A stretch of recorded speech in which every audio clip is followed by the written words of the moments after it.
sleep is all about. Go to buyraycon.com/Howie. That's buyraycon.com/Howie. buyraycon.com/Howie. You guys have heard me talk about Super Beets for a while, and I'm sure some of you are still thinking, Grace, why Super Beets? You can take it from me. The benefits of Super Beets are incredible. I feel so much better right when I take one. I feel energized and ready to take on the day. And in the afternoon when I start to hit a slump, boom, I take a Super Beet and I'm refreshed and ready to go. If that doesn't convince you, can we talk about the science behind Super Beets?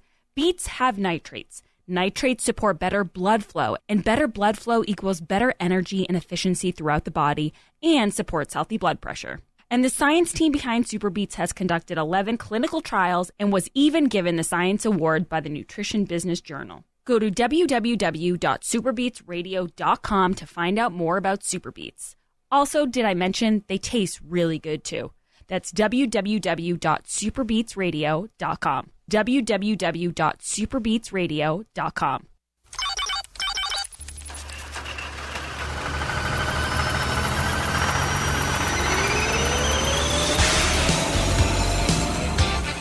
How sweet it is! Finally, after all these years, caught! Are you happy now, Whitey? Who's the boss now? Who's in charge now? You want to threaten me? Want to threaten to put me in a dumpster? Want to threaten to pick me off from the cemetery across the street from my house now? Who's laughing now, Whitey? This is the Howie Carr Show. It's a happy day. My heart feels like an alligator.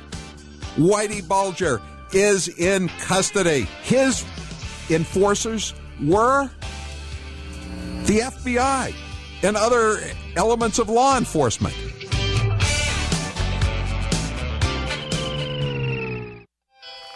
This is Charlie Baker. Hey, everybody. Massachusetts Governor Charlie Baker here. And these are his friends. There's a group of about 10 people outside of work that represent the entire universe of the community that I've spent time with and my wife has spent time with since March. In the world of Charlie Baker and his friends, the real world of panic porn, political leaders cannot survive without absolute power. And the public can't be expected to blindly follow orders without first hearing a made-up story. We spent time with about 10 people, period. We have a lot of friends we have not seen for months, and we don't know when we will see them. There are lots of people we haven't seen in, like, forever. It's a confusing, nonsensical, follow-the-science world, but it's the only world they know. Those are the rules in this game that we all need to play by. And they're the only friends Charlie Baker has. My wife and my circle of friends has gotten very small. It's story time with Grace Curley. Tell me the story about driving back from the Matthews Brothers remote. I was driving the mailer manager's car, and then she was driving their other car. She had Howie in her car, and I was by myself. And it was a snowstorm, and it was really, really, really bad. Like, I'm talking the worst conditions I've ever had to drive on in my entire life. It was so scary. I was sweating. I don't think I got home till like 3 in the morning. And I was like, I have to come in tomorrow and tell the mailer manager I can't do that again. And when I came in and, you know, I kind of built up the courage to say it, and she looked at me and she said, "You can't do that again." I was sweating. My whole back was sweating. I'm never doing that again ever. So now if there's even like a little bit of snow coming, she'll say to me, "Do you want to stay at the hotel? Or do you want to, you know, what should we do? How should we plan for this?" Catch all of Grace Curley's stories weekdays right before Howie from 12 to 3 on The Grace Curley Show. And follow Grace on Twitter at @G_Curley. Here's 1 minute with Governor Charlie Parker in Massachusetts. I'd certainly put myself on that list. I'm a basketball player. I always was. There's a lot at stake here. This is not a virus to be trifled with or disrespected. Respect the virus. I have a hard time understanding when we're going to be able to play basketball again. We can start talking about a gradual, careful, data-driven, phased reopening. Don't let a few nice days step on that. I need to talk to the Attorney General and find out what the actual parameters of the ruling are. Did this just happen? And the reason I read that story is because I'm a basketball player, and I agree. I was first made aware of the discrepancy on this on the day that...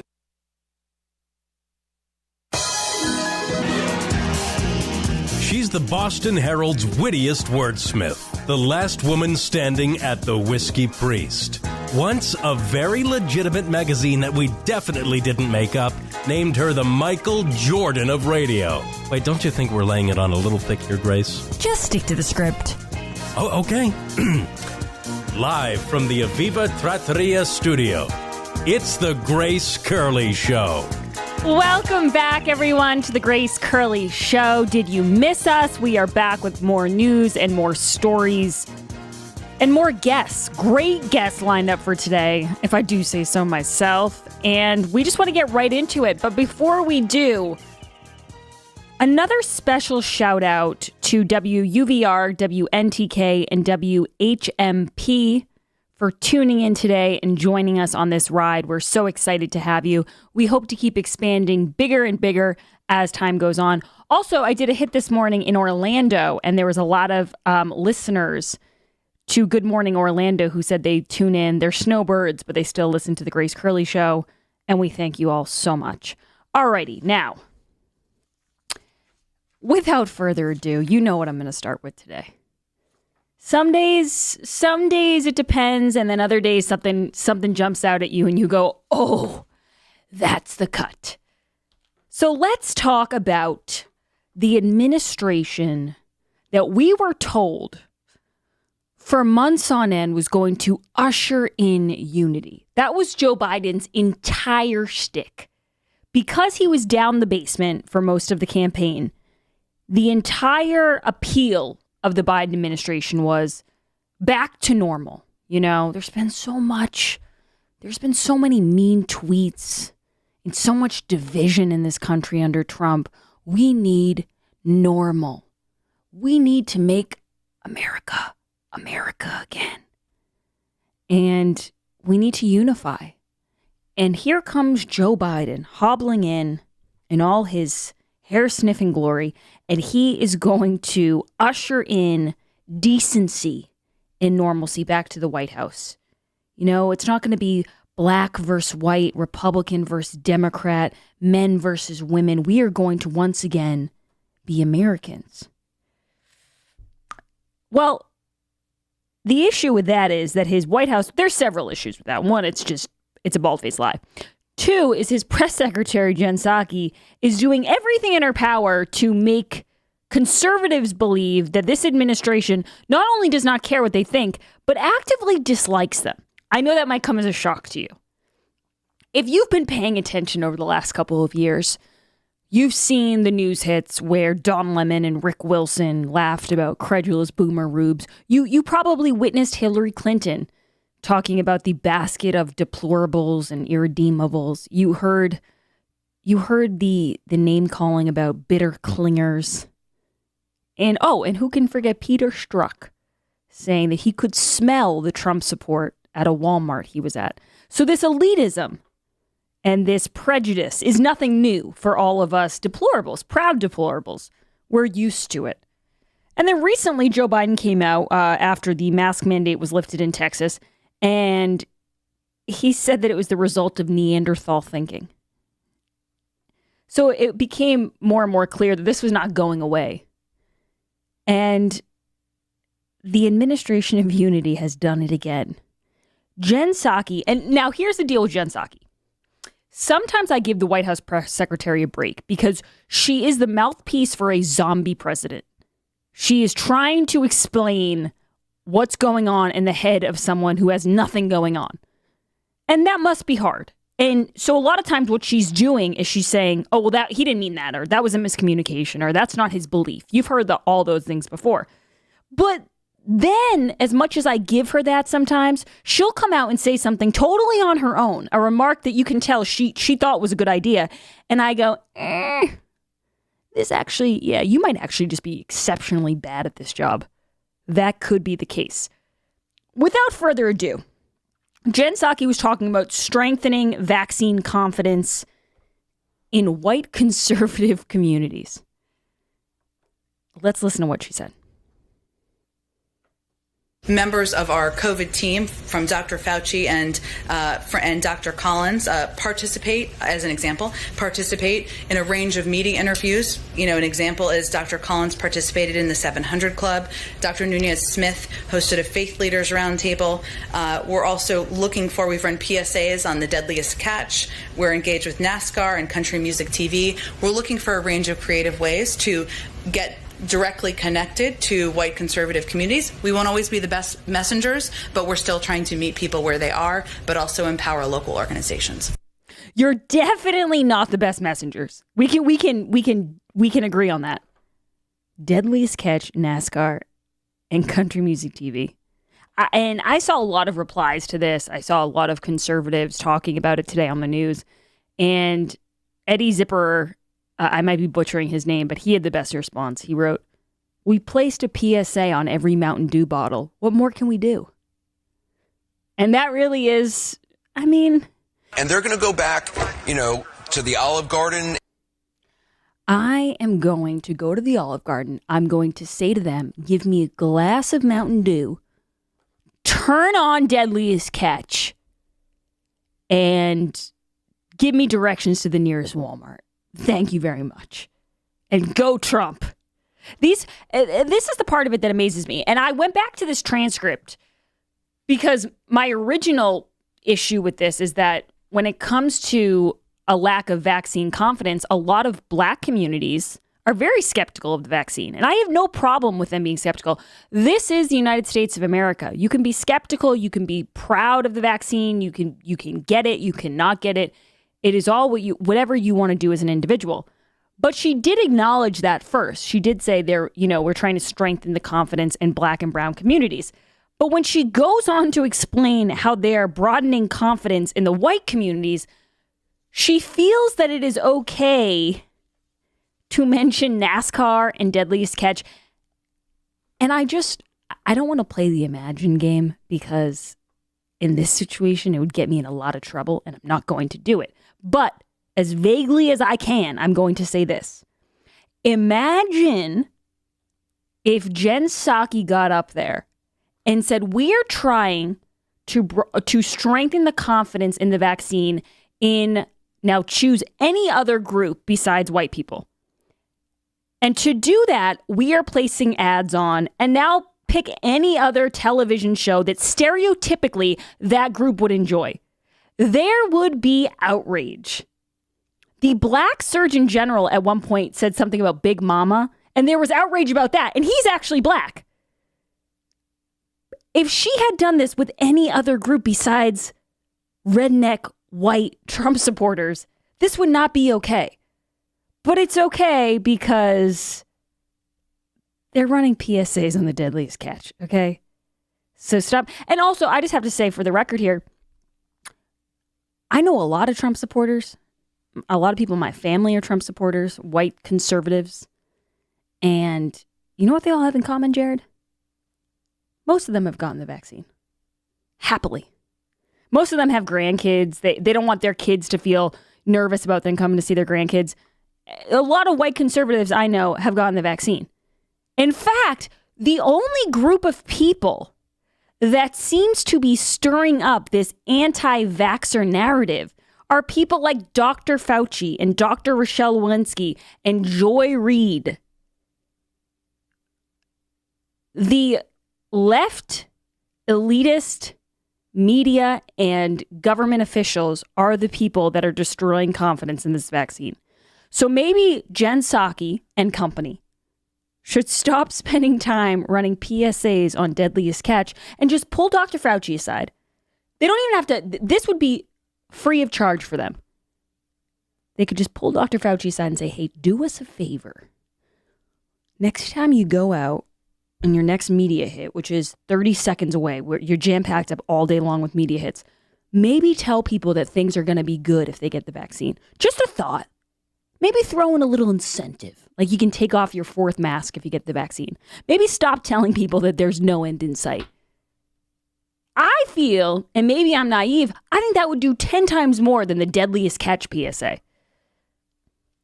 This woman, she...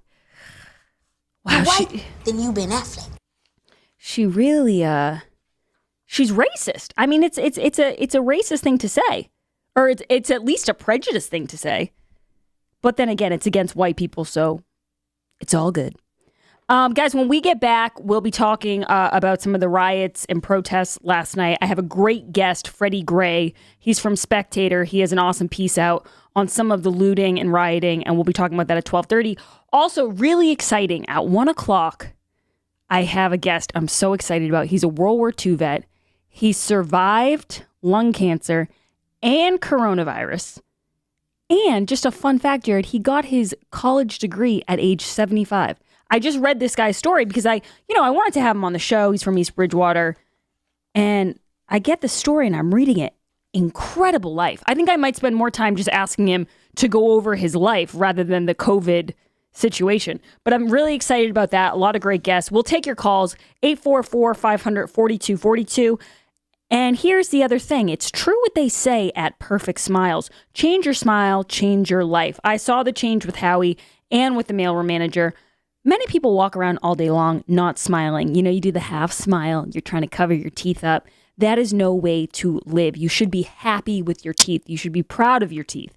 And it really is amazing what a perfect smile and what a great smile can do for your confidence, for you socially. It can really change your life. Don't take my word for it. Go to perfectsmiles.com and watch their video testimonials. Talk about incredible transformations. You can actually find Howie's there and the mailroom manager's video testimonials. So make sure you check those out. Dr. Houghton is really an artist. He's also just incredibly kind. I know for me, whenever I'm getting work done on my teeth, it helps if the person doing the work is really nice and makes you feel calm and not nervous. And that is Dr. Houghton. Perfect Smiles is conveniently located in Nashua, New Hampshire. Parking is free. Like I said, the staff is incredible. If you've been wanting to upgrade your look for years, contact them today and look at their video testimonials. Go to perfectsmiles.com. That's perfectsmiles.com. Change your smile, change your life. 844-500-4242. Do you watch country music TV? And are you scared of the vaccine? I guess that's the logical question here. We'll be back on the other side with some of your calls and more sound. This is The Grace Curley Show. The Grace Curley Show will be right back. This hour of The Grace Curley Show is brought to you by the Howie Carr VIP Studio Experience. Tickets are available now with experiences beginning in May. To order, go to howiecarrshow.com and click on the VIP tab.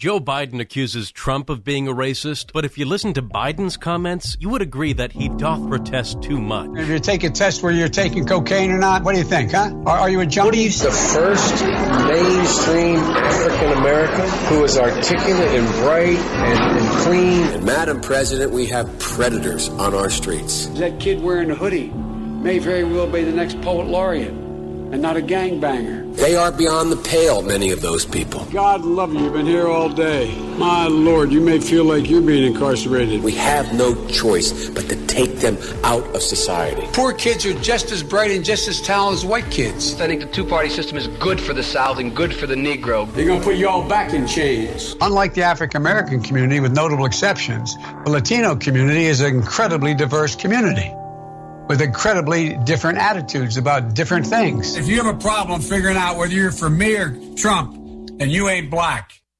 Are we starting to feel bad for Joe Biden? Sorta. Are we going to play his gaffes anyway? Of course. My name's Joe Biden. I'm a Democratic candidate for the United States Senate. Now we need to stand behind Jamie Harrison, the next president of the United States.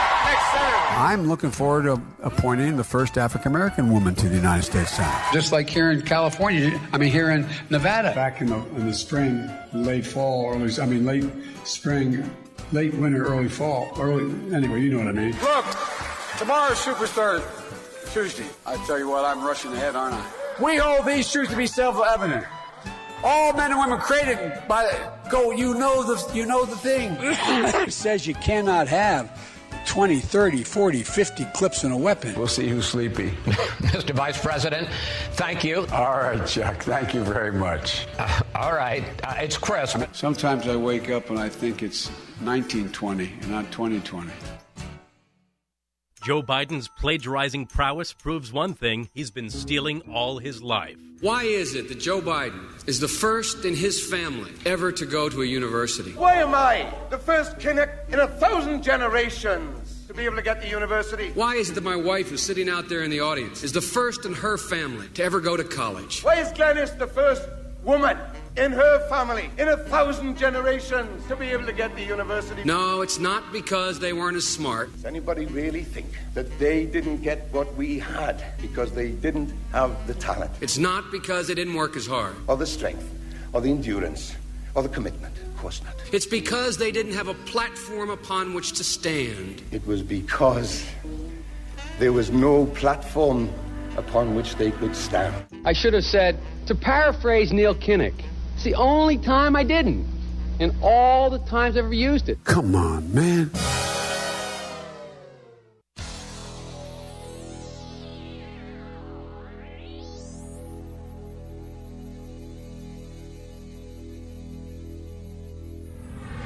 She's the friend you never knew you needed. What? Did we just become best friends? Yep. Okay, make that best friend. It's Grace Curley. Members of our COVID team, from Dr. Fauci and Dr. Collins, participate, as an example, in a range of meeting interviews. You know, an example is Dr. Collins participated in the 700 Club. Dr. Nunez-Smith hosted a faith leaders roundtable. We're also we've run PSAs on the deadliest catch. We're engaged with NASCAR. All I can think about is Talladega Nights. I'm all jacked up on Mountain Dew. Jared just had a great point. Remember when Lady Gaga was campaigning for Joe Biden and she wore that tight camouflage outfit and she posed in front of a giant truck and I think she cracked open like a Bud Light beer. Yeah. Yeah. And you know, it was her rallying cry to all of the boomer rubes. Vote for Joe. We're with you. We understand. It was so cringeworthy and tone deaf. But I mean, she also wasn't the White House press secretary. There's a level of thought that goes into these things, Jen Psaki says. That's probably the scariest part. We talked, I was on with Howie yesterday, and we were talking about how Biden, it's not that he fumbles. It's that he's fumbling while he's in front of the teleprompter. And while he has all of this help. So you can only imagine what would happen if he went off script. Jared, I think it's time for the poll question here. Today's poll question is brought to you by Covfefe Coffee, making coffee great again. From the MAGA dark roast to their Drain the Swamp medium roast, Covfefe Coffee has it all. To order today, go to doyoukofefe.com. If you are missing Donald Trump's tweets and you have forgotten how he spelled the infamous Covfefe, it's Covfefe, and it's delicious. We have a pot of it going right now. I'm holding it up for the camera. That's doyoukofefe.com. Jared Diglia, what is the poll question and what are the results thus far? If you had to choose between them, who would you vote for? Donald Trump or Ron DeSantis? I find this question to be really, really tough, and I'll tell you why. I think Ron DeSantis has a lot of appeal, especially to those Republicans who held their nose for Trump but couldn't really stand all of his eccentric behavior on occasion. And I get that. I think Ron DeSantis is probably the smarter choice. But what I will say is I am part of the group of people who, after watching Trump for 4 years, I'm in awe of how much he gave to be president. He put up so much fight. He never was depressed or discouraged. And I know people are going to say, oh, you know, she's a Trump suck up or whatever. But I would get so frustrated watching the media day in and day out tear this guy apart. And he was like a juggernaut. Every single time he came back, you know, punching. And the loyalty I have for that, for having someone fight for 4 years and go through what he went through, if he were to ever run against Ron DeSantis, I think I'd have to vote for Trump still.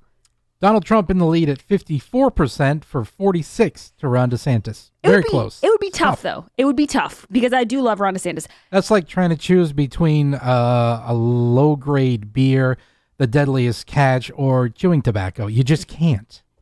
You can't. I love them all. Life is full of hard choices, Jared, for all of us rednecks.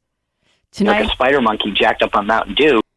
Tonight I'm going to drive home. I'm going to be going, do I go with the Olive Garden or do I go with Taco Bell? Or, do I just stop at Walmart and grab some supplies? Make my own tacos? I don't know. I just had a Doomsday Prepper MRE during the break. I mean, what do you do? What do you do?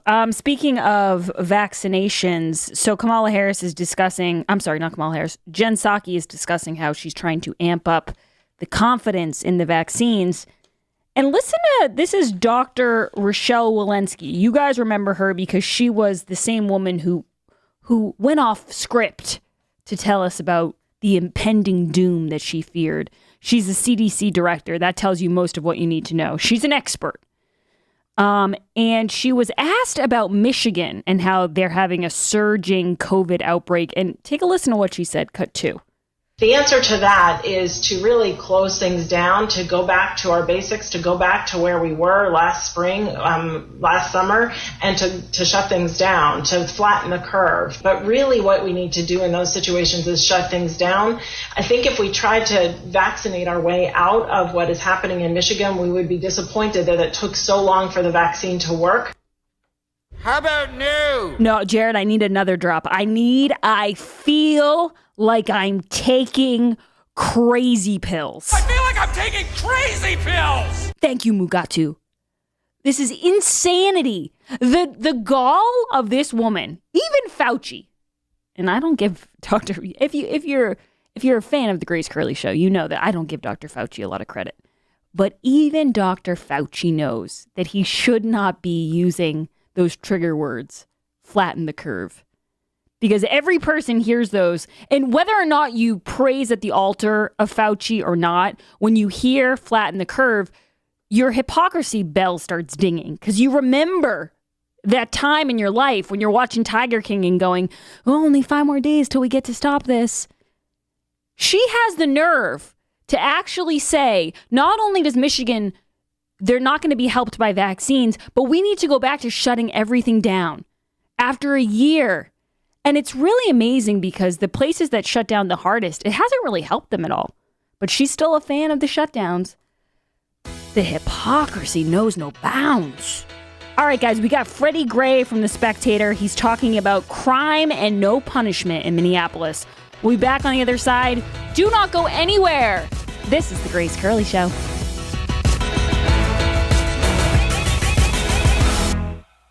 This is Toby from Cape Gun Works. If you're looking to get your gun license, we've added tons of LTC classes, including ladies only and couples classes. Plus, visit us any Tuesday for free gun rentals on the range.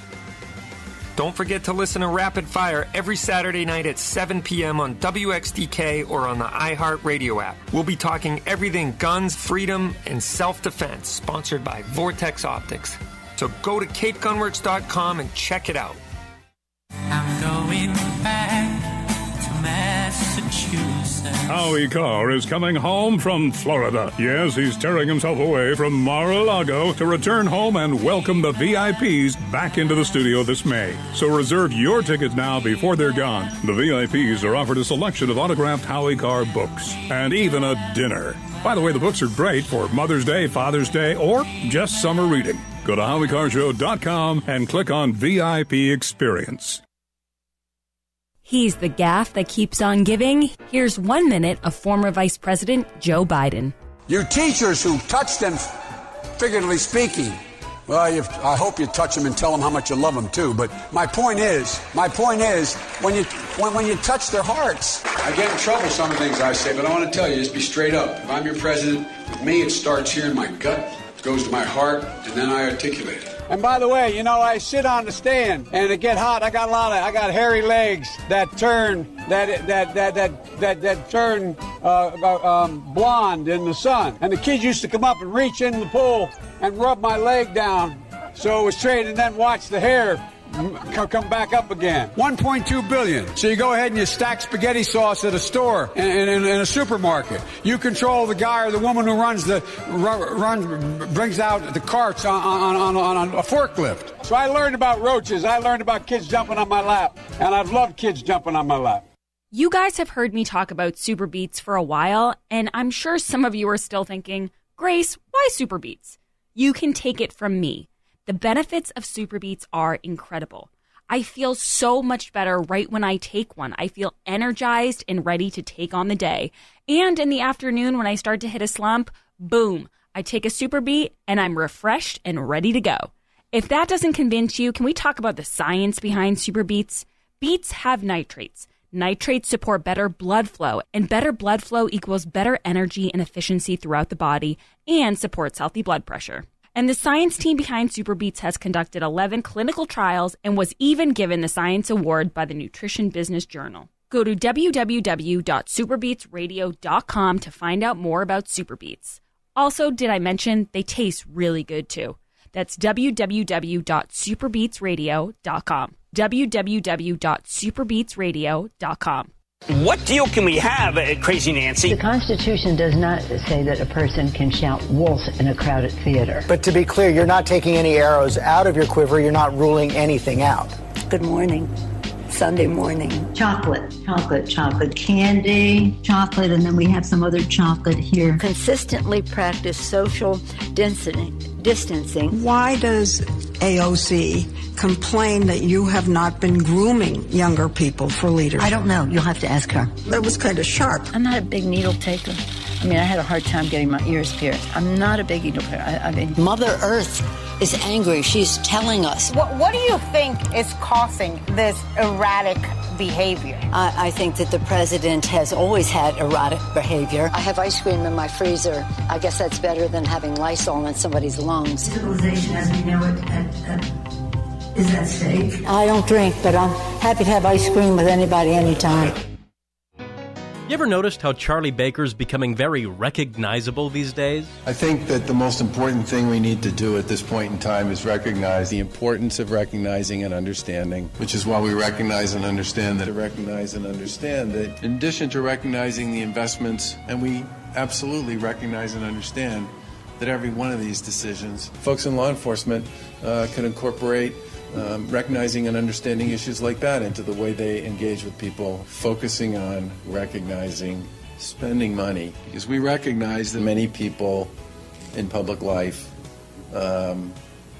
recognize or appreciate. Recognizing and understanding that there's more than one way to recognize and understand. We all have to continue to recognize and understand, be smart and recognize and understand, and start thinking about it as a game that recognizes and understands that for people to continue to recognize and understand that.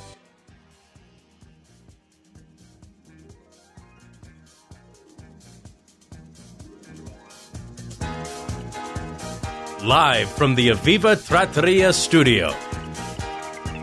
Welcome back, everyone, to the Aviva Trattoria studio and to the Grace Curley Show. We're very excited to be here, and we have a lot to get to. I steered clear of this yesterday a little bit because I was waiting for more of the facts to come out, and I'm glad I did. The story about Dante Wright, obviously a terrible tragedy, and he was shot by a police officer. Allegedly, she thought she was reaching for her taser, and she actually was reaching for her gun. And because of that, and because of the George Floyd trial that's still going on, there's been a lot of riots, a lot of looting, a lot of protesting as well. You know, I got to be fair and mention it all because there have been peaceful protests, but there also has been a lot of destruction. And I wanted to bring on a guest who really broke this down in a great way and kind of, I think sometimes when we talk about these situations, things have to be all or nothing. Like the cop has to either be all wrong or all right, or the person who is the victim has to be all wrong or all right. And I think sometimes it's good to have a little nuance here in the conversation. I'm thrilled to bring on my next guest. He's a editor and writer at The Spectator US. Freddie Gray, thank you so much for joining the show, sir. Pleasure. Nice to be with you, Grace. All right, first, Freddie, let's discuss Daunte Wright's death. In your piece, you yourself say the mistake was terrible and stupid, but you also tie in the media here and how they're assisting in some of the lawlessness of the rioters and the protesters. Can you kind of break down what your thought process is with this? Well, I mean, I think first and foremost, I think we often get distracted by analyzing these horrible videos of people getting killed. And, you know, in each different case, there are arguments on one side, arguments on another, and they can be difficult things to argue about. But we get hung up on that, and we stop focusing on the fact that it's not appropriate to riot in reaction to anything, really. It's not a legal or sensible thing to do. And for a long time, and certainly in the last year during the Trump presidency, there was this sort of tacit acceptance that it was a reasonable thing for people to be rioting and smashing up neighborhoods in response to systemic injustice. We can argue about systemic injustice till the cows come home, but I think we should be clear, and certainly our American presidents and leaders should be clear, that it's not okay to cause mass lawlessness on the streets. But in the democratic hierarchy and certainly on the media, you do have this sort of slight encouragement, or certainly a sort of giving of emotional succor to protesters who aren't always just protesters, they're often looters. President Biden has said that looting is not excusable, but Kamala Harris has been slightly more vague about it. So I think there is this sort of tendency among the Democratic leadership class to not quite wink, but certainly encourage violence by suggesting that it's understandable. Yeah, and Freddie, I want to go back to Kamala Harris because one of my favorite lines from your piece, which everyone can read at spectator.us.com, is when you talk about Kamala Harris wants to be the BLM yin to Biden's Democrat mainstream yang. And tell us a little bit about how she is encouraging this a little bit in her own way. We've seen in the past she did this with the bailouts and those kind of things. So talk a little bit here about Kamala. Well, I do think certainly she's positioning herself as the sort of slightly edgier, more left alternative, but still not quite going full radical, but winking at the sort of radical thing. And I thought her language in her tweet was very telling. She said prayers are not enough, which is a very sort of faux 60s radical line. I think she tries to cultivate this aura around herself as being someone who's fiercely pushing for progress within the administration. And there's almost a sort of tacit sense there that Biden is the one holding her back. And that if you want real justice, you've got to wait for Kamala to come in. Right. And something that you mentioned that I hadn't noticed specifically before, but I'm sure now after reading your piece I will pick up on, is the rhetoric that is used that excuses this behavior to an extent where people say the city, whatever city it is, whatever city's rioting at the time, the city is on edge or it's understandably emotional. And when the insurrection happened at the Capitol on was it January 6th that happened? January 6th. I remember feeling, Freddie, that I was a little bit nervous to discuss it because I didn't want to appear as a hypocrite because I was a Trump supporter and I felt this like obligation to really obviously condemn what had happened. And then I started thinking about it and I was like, there's nothing difficult about this. What they did was bad and I can say that it was bad. But there does seem to be this tricky situation on the left where they have to excuse it or they have to put this emotional reason behind this irrational behavior. Well, yes, and it's also self-sustaining. I mean, if you keep telling people that they're on edge, they're going to be on edge. And if the media keeps creating a sort of climate where we think that the Derek Chauvin trial is going to prove whether America is racist or not, it's going to sort of ramp up emotions. And that's why you've already had, before the trial has ended, you've already had this eruption of emotion. And the National Guard has been called in. The National Guard was on standby anyway, just in anticipation of violence around the Chauvin trial. And they've been called in to try and calm things down. But I do think it's this word gaslighting gets used too much, but it is a form of gaslighting of the population to convince the whole city that it's on edge, that it's a tinderbox about to blow. I mean, that's how you create a tinderbox.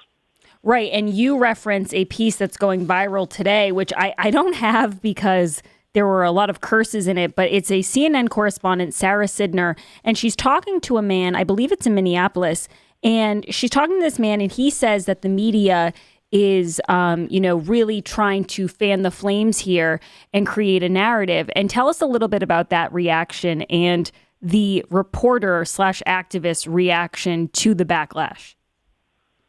I thought that was almost a beautiful example of how awful some American media is, in that you have this woman from CNN, correspondent, talking to an activist, a rioter, or protester, and she's desperate to signal to him that CNN is on his side, that she wants to listen to you, and what is real, she says at one point, which is a bit of a strange thing to say, and then he keeps replying saying, you're the media, you're going to make us out to be evil, you're part of the awful establishment, and so on.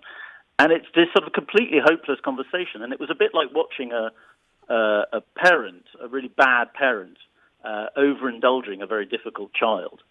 And I think that's the dynamic now between elite media and the protesters. It's sort of, we're here, we hear your pain. And they say, no, go away, you don't understand us.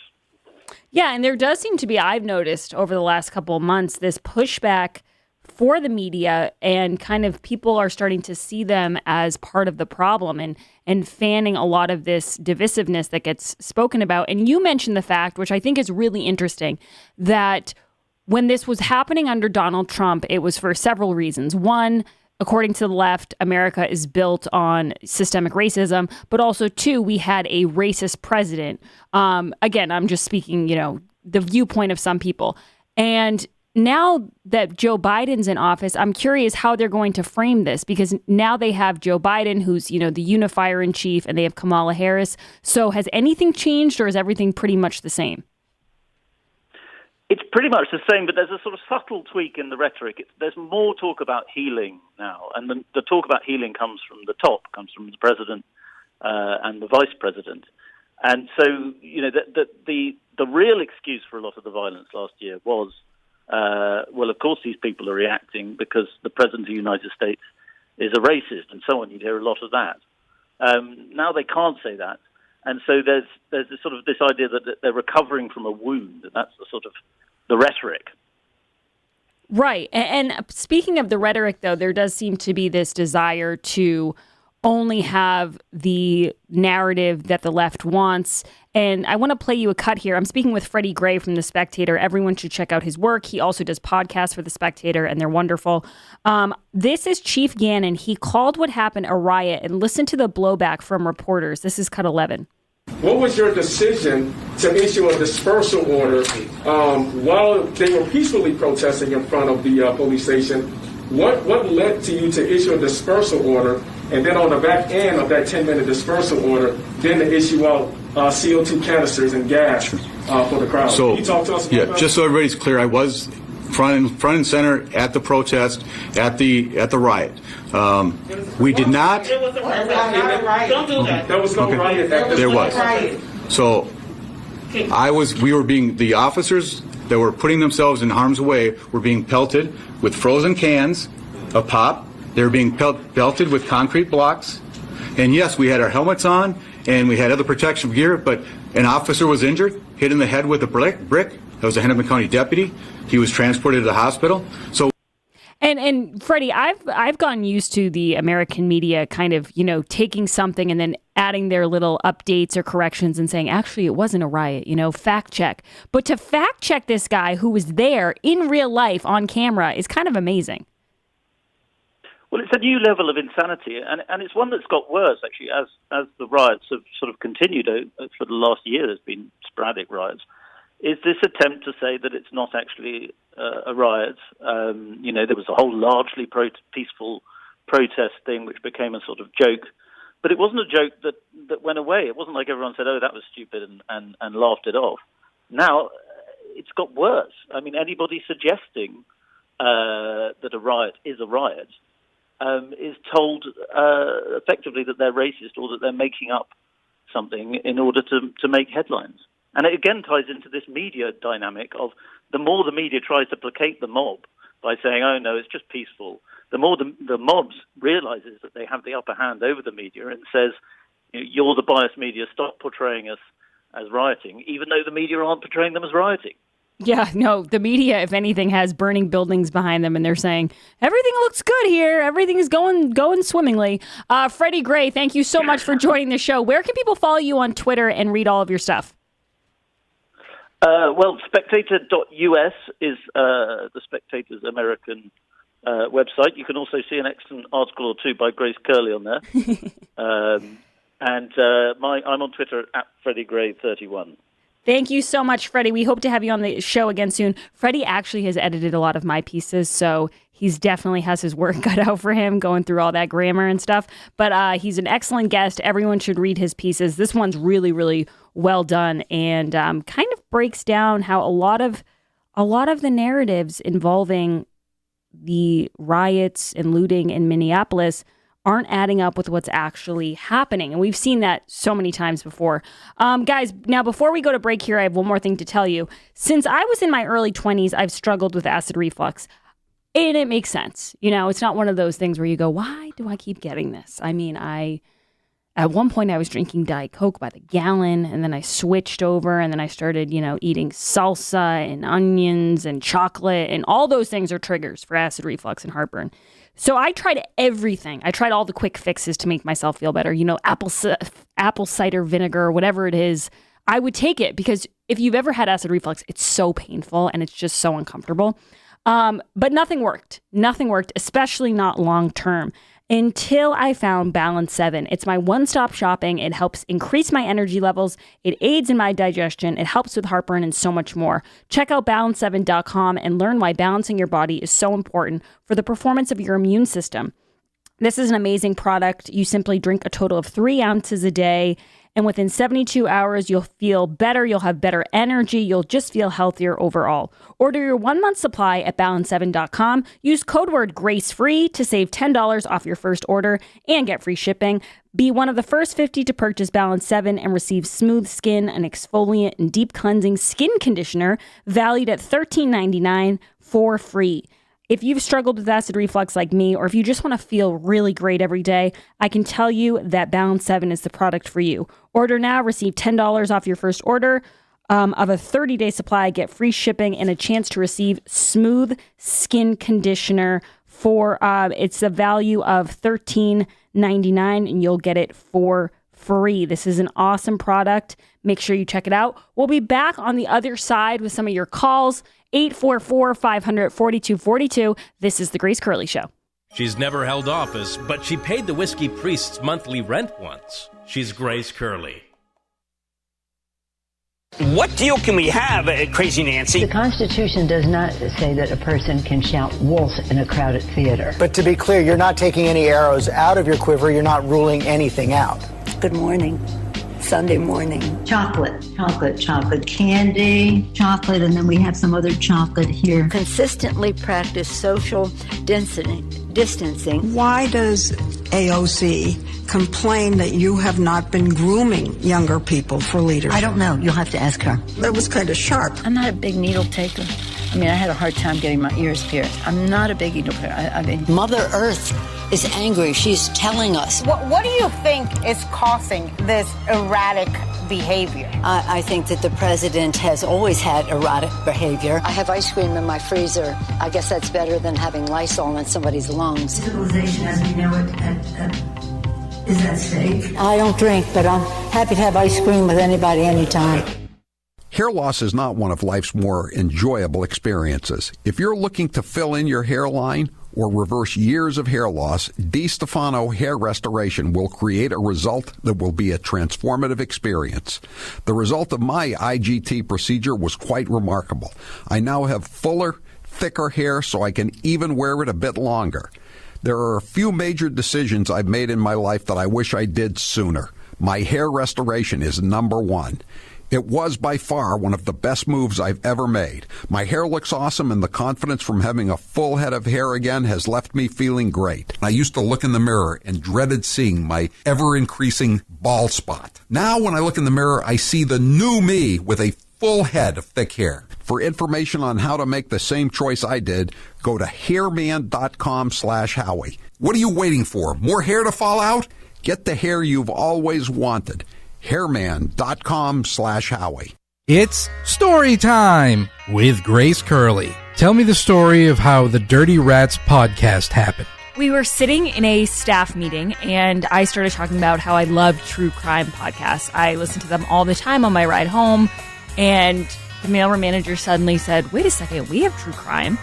And she started, pointing out all of the books behind us at the staff meeting that were all of Howie's books about Whitey Bulger. Howie wrote it. Howie at first was going to voice it, but it started to sound a little bit too old-time radio, and we wanted something a little bit more modern. And then Taylor read for it, and he had that voice.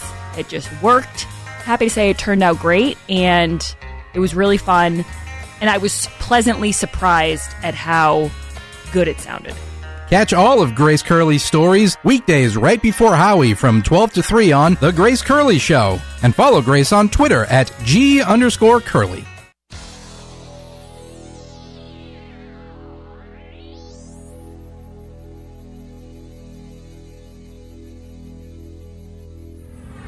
This is The Grace Curley Show.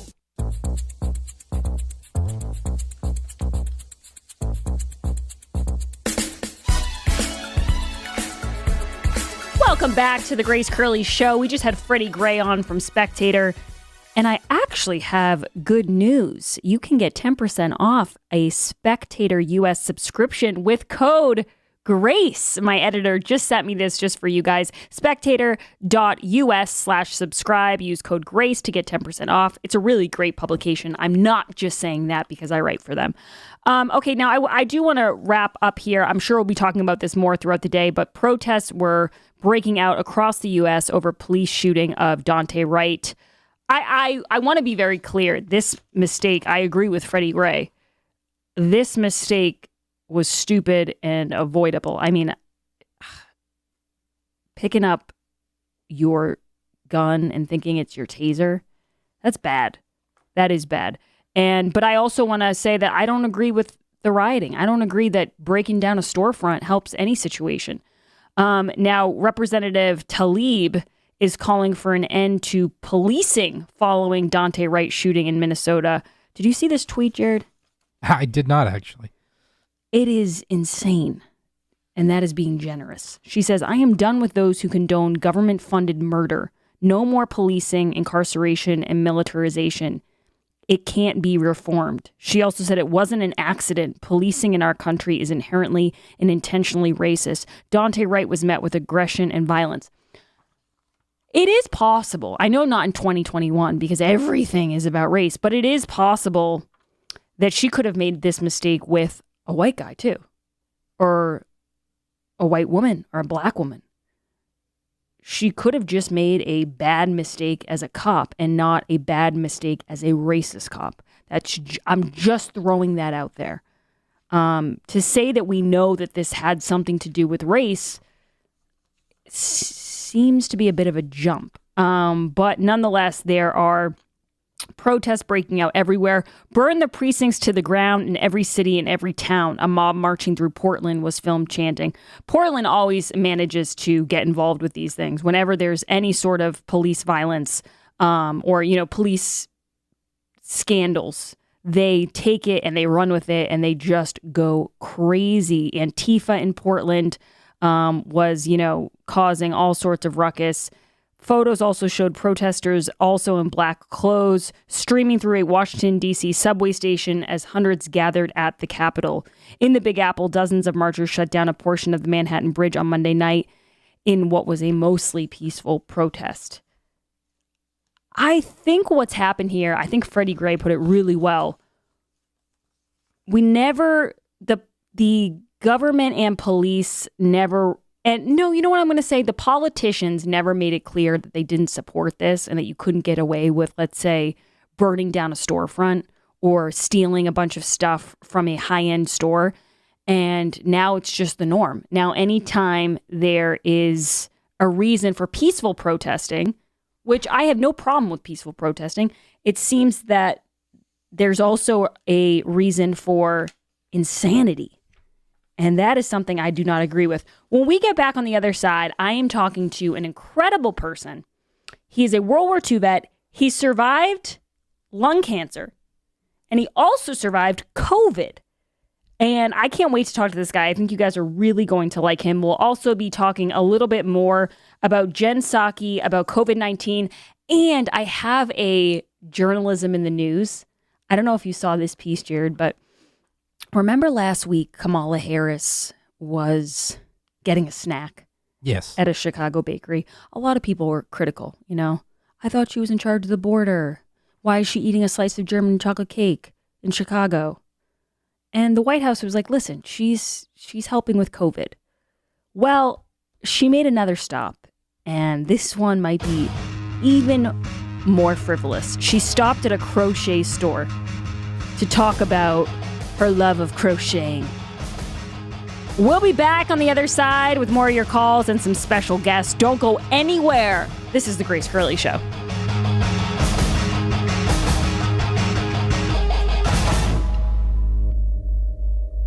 It's a new year and time for a new you. DiStefano Hair Restoration changed my life, and they can change yours too. My production director said when he saw a recent pic of me that, you look great, like Benjamin Button. You're getting younger. That's quite the compliment, and I owe it to DiStefano Hair Restoration and Dr. Chris Hines. Many wait years before they get the hair restoration they deserve. Stop waiting and just get it done. You won't regret it, and you'll ask yourself, why did you wait so long? You can see my before and after photo shoot on their site at hairman.com. Hairman.com. DiStefano Hair Restoration is taking all the necessary precautions to keep you safe during your visit. They also offer virtual consultations. Go to hairman.com today and schedule your free consultation and get the hair you deserve and have always wanted. Dr. Hines took care of me and he'll take care of you too. Visit them today at hairman.com. Here's 1 minute of Congresswoman Alexandria Ocasio-Cortez. There's a lot of restaurants that are feeling the pain of racism, where people are literally not patroning Chinese restaurants. They're not patroning Asian restaurants because of just straight up racism around the coronavirus. So, only in America does the president, when the president tweets about liberation, does he mean go back to work? When we, have this discussion about going back or reopening, I think a lot of people should just say, no, we're not going back to that.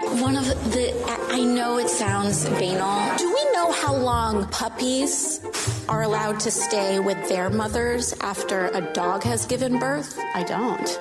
8 weeks. Wow. So the market has decided that women and people who give birth deserve less time with their children than a dog. So the whole premise of the Green New Deal is that we're screwed. Normally, we give Fredo Cuomo a lot of attention, but lately it's Governor Andrew Cuomo who's been grabbing headlines. Let's take a listen to some of his best moments. You're an essential worker, so go take a job as an essential worker. But the people aren't hiring because of the No, there are people hiring. You can get a job as an essential worker. So now you can go to work and you can be an essential worker and you're not going to kill anyone. The number is down because we brought the number down. God did not do that. Fate did not do that. Destiny did not do that. We're not going to make America great again. It was never that great. Because I can all see you're in masterful shape, buff even. It has a very nice floral bouquet. A little I detected lilac, hydrangea, tulips. What does it smell like to you? Tulips, yes. Floral bouquet. Because if that's who they are, and if they are the extreme conservatives, they have no place in the state of New York.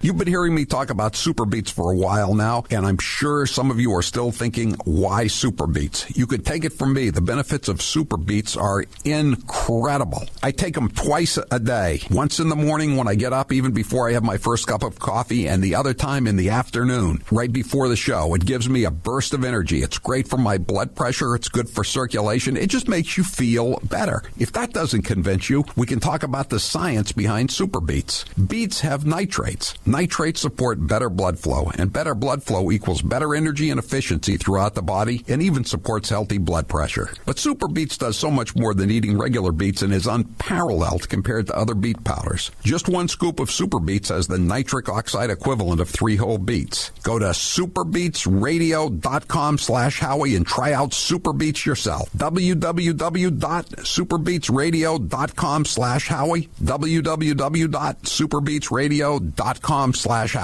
You guys have heard me talk about Super Beets for a while, and I'm sure some of you are still thinking, Grace, why Super Beets?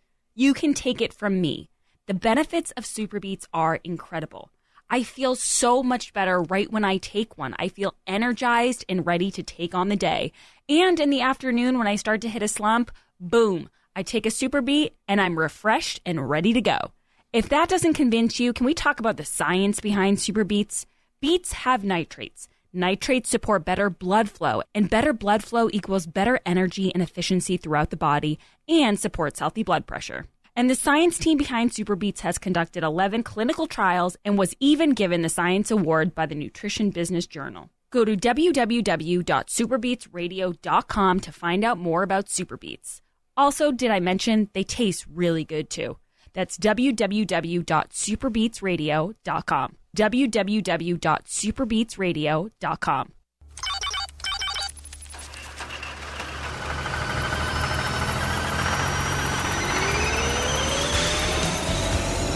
The country needs to know about Howie. Howie is sort of an insidious force in this area. His show is listened to mostly angry white males. Racism is a key factor in your show on a constant basis. You are a good entertainer, Howie, and hats off to you for that. You have the highest ratings. People listen to you, but your show brings down the level of debate. You are an intellectual lightweight, and you're a racist. I deal with the issues of the day. I'm number one with men. I'm number one with women. I have good demographics. I have the highest ratings of anybody in Boston Talk. I'm trying to put on a good show, and I'm a conservative. I admit that. You know, I hate to be in a position to defend Howie Carr. I will probably rue this day for the rest of my existence. It's not just angry white men. I'm not that angry. I should say I am a white man. I am the only liberal who admits I listen to Howie Carr. Here's 1 minute of President Eric Swalwell. Chris, so far, the evidence is uncontradicted that the president used taxpayer dollars to ask the Ukrainians to help him cheat an election. But I will always be real with you. I will be bold without the bold. Welcome to my fellow candidates, whom I consider we are all a part of being the Avengers. The Republicans in 2016, that was the Hunger Games. And, you know, it's said often that history doesn't repeat itself, it rhymes, and we heard a lot of rhymes yesterday. My wife, Brittany, also wants you to know we've got 2 beautiful children, Nelson and Cricket. But the decision to have children was her choice. I'm the only candidate calling for a ban and buyback on every single assault weapon. Again, we have to have an ankle monitor on this president. This is the worst possible time for a serial offender like him to be running around unsupervised. It's story time with Grace Curley. Tell me the story about Trump being at Ernie Bach's. It was my first real big event with Howie. I got to go and I got to sit at the table with Howie while he was interviewing Ernie Bach and all these people. And then when Trump showed up, I had told the audience the day before that I was going to try to get a selfie with him. But Trump came upstairs to this little clubhouse that Ernie Bach has. And it was so hot because there were so many people in there that he walked up. And all of these people, I think, thought they were going to get a picture with him or something. He walked up, he said hi to everyone, and he said, "It's so hot in here. Let's go outside and have some fun." And he left. Then I spent the rest of the event trying to get a photo, but it was really like the Beatles. No one could get near him. He was just everyone was just running around kind of in this mob, and he ended up getting up, making a great speech, and then he left. Catch all of Grace Curley's stories weekdays right before Howie from 12 to 3 on The Grace Curley Show. We are now effective today requiring all counties to close their indoor activities, their indoor operations in the following sectors: restaurants, wineries, tasting rooms. A few weeks ago, I was asked to go to a friend's 50th birthday. I made a bad mistake. Instead of sitting down, I should have stood up. Stay at home as much as possible. Put those social gatherings on hold, including extra care for Thanksgiving. Denver's mayor told you to stay home for Thanksgiving, then he got on a flight to go see family out of state. Some people calling Supervisor Kuehl a hypocrite. Now, on November 24th, she voted to ban outdoor dining. She's the Boston Herald's wittiest wordsmith, the last woman standing at the Whiskey Priest. Once a very legitimate magazine that we definitely didn't make up named her the Michael Jordan of radio. Wait, don't you think we're laying it on a little thick here, Grace? Just stick to the script. Oh, okay. Live from the Aviva Trattoria studio, it's the Grace Curley Show.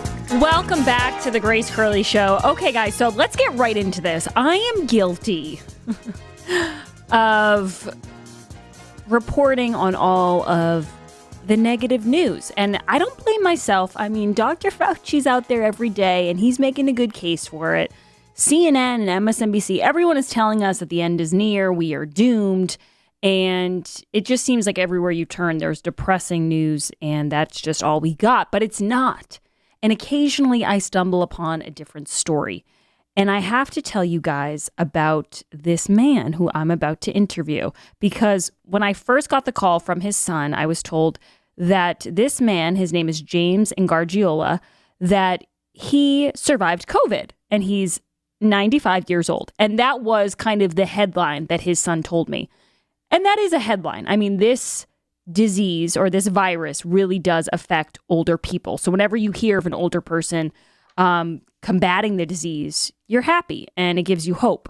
Then I read some background on James and I realized there's a lot more to this story than 95-year-old beats COVID. James, thank you so much for joining the Grace Curley Show. Hi, thanks, Grace. James, first of all, I think a part of your story that my audience would be very interested in hearing is about your experience in World War II. You're a World War II vet. Tell us a little bit about your background.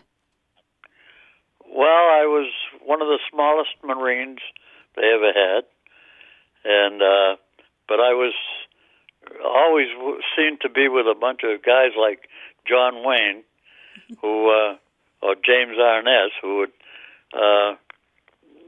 encourage me to hang in there and keep doing what we do as Marines. And I was able to stay with them. Don't know why, but there was, I think, God watched over me throughout the whole 95 years. I've had ups and downs, but I've had one of the best and yet happiest lives of most men will ever have. I wish everybody could have had the life I've had. I've had a great life. Now, James, you were actually a witness to that famous moment where the U.S. flag was raised during the Battle of Iwo Jima. Can you tell people a little bit about that? I didn't actually see it go up, but we were standing on the deck of a ship, myself and some other Marines and some sailors who were members of the crew. And one of the sailors piped up and said, "They just raised the flag on top of Mount Suribachi." And so we all had to have a look at it because we couldn't see it with our naked eye. But with his binoculars, we all got a look and kind of brought a lump to your throat when you saw that. And we were kind of speechless, to say the least. That flag developed a new meaning to me that day that I've carried throughout the rest of my life. I honor that flag. What that flag represents is more than most people can really understand. Now, James, I do have to ask you about the rest of your life once you got home, because something in your story I found really interesting is that you weren't able to finish your education, and you were given an honorary degree from Brockton High. But in 1995, you actually went back to school. Can you tell us a little bit about that? Yeah, I was 70 years old. My daughter came in. She was going to Bridgewater State College, and she came home one day with an application and put it in front of me. She said, "Sign this." I said, "Sign what?" She says, "It's an application to go to Bridgewater State College." I says, "I'm 75 and you're out of your mind." But after an argument to get rid of her, I signed it because I didn't have a high school diploma, and they'll never accept me. But they did accept me. So I got my diploma about a year and a half before I got my degree from college. Not many people can say that. Yeah, it's really incredible. And I just want to say here, I'm speaking with James in Gargiola. He has 11 children, 25 grandchildren, and 24 great-grandchildren. And he was honored in Bridgewater, I believe. Right, James? East Bridgewater. East Bridgewater. And something I wanted to ask you about was you have fought lung cancer before, and then you got COVID-19. When you got this diagnosis and you see what's going on in the news and you see how it's all doom and gloom, did you immediately know that you could fight this, or were you a little bit skeptical? Actually, it was three cancers. I had skin cancer on my earlobe. I had cancer in my neck, which they had to operate, take it out. And then I had cancer in both lungs. And about 4 months later came the COVID attack on America, which I didn't get till about a year later, this past February. I came down with COVID, and I had pneumonia at the same time. Oh, my God. Same two lungs that had cancer in them a year earlier.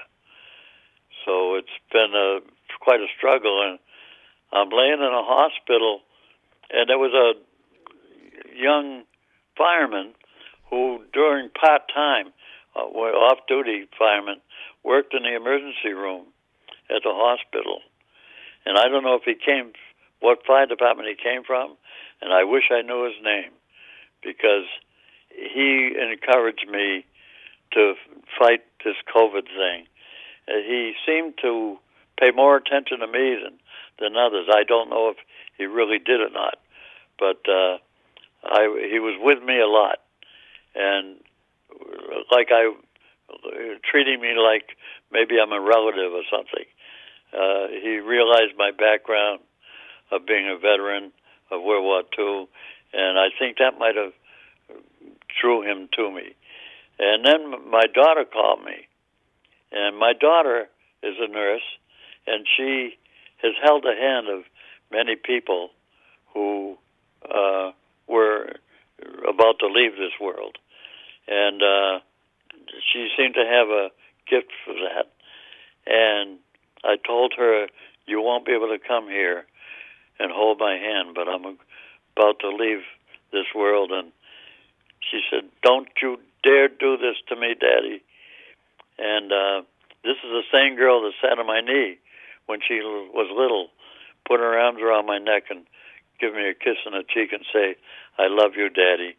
And if no daddy has ever felt that, he has missed the best thing in his life. And so I told her, I sang her a song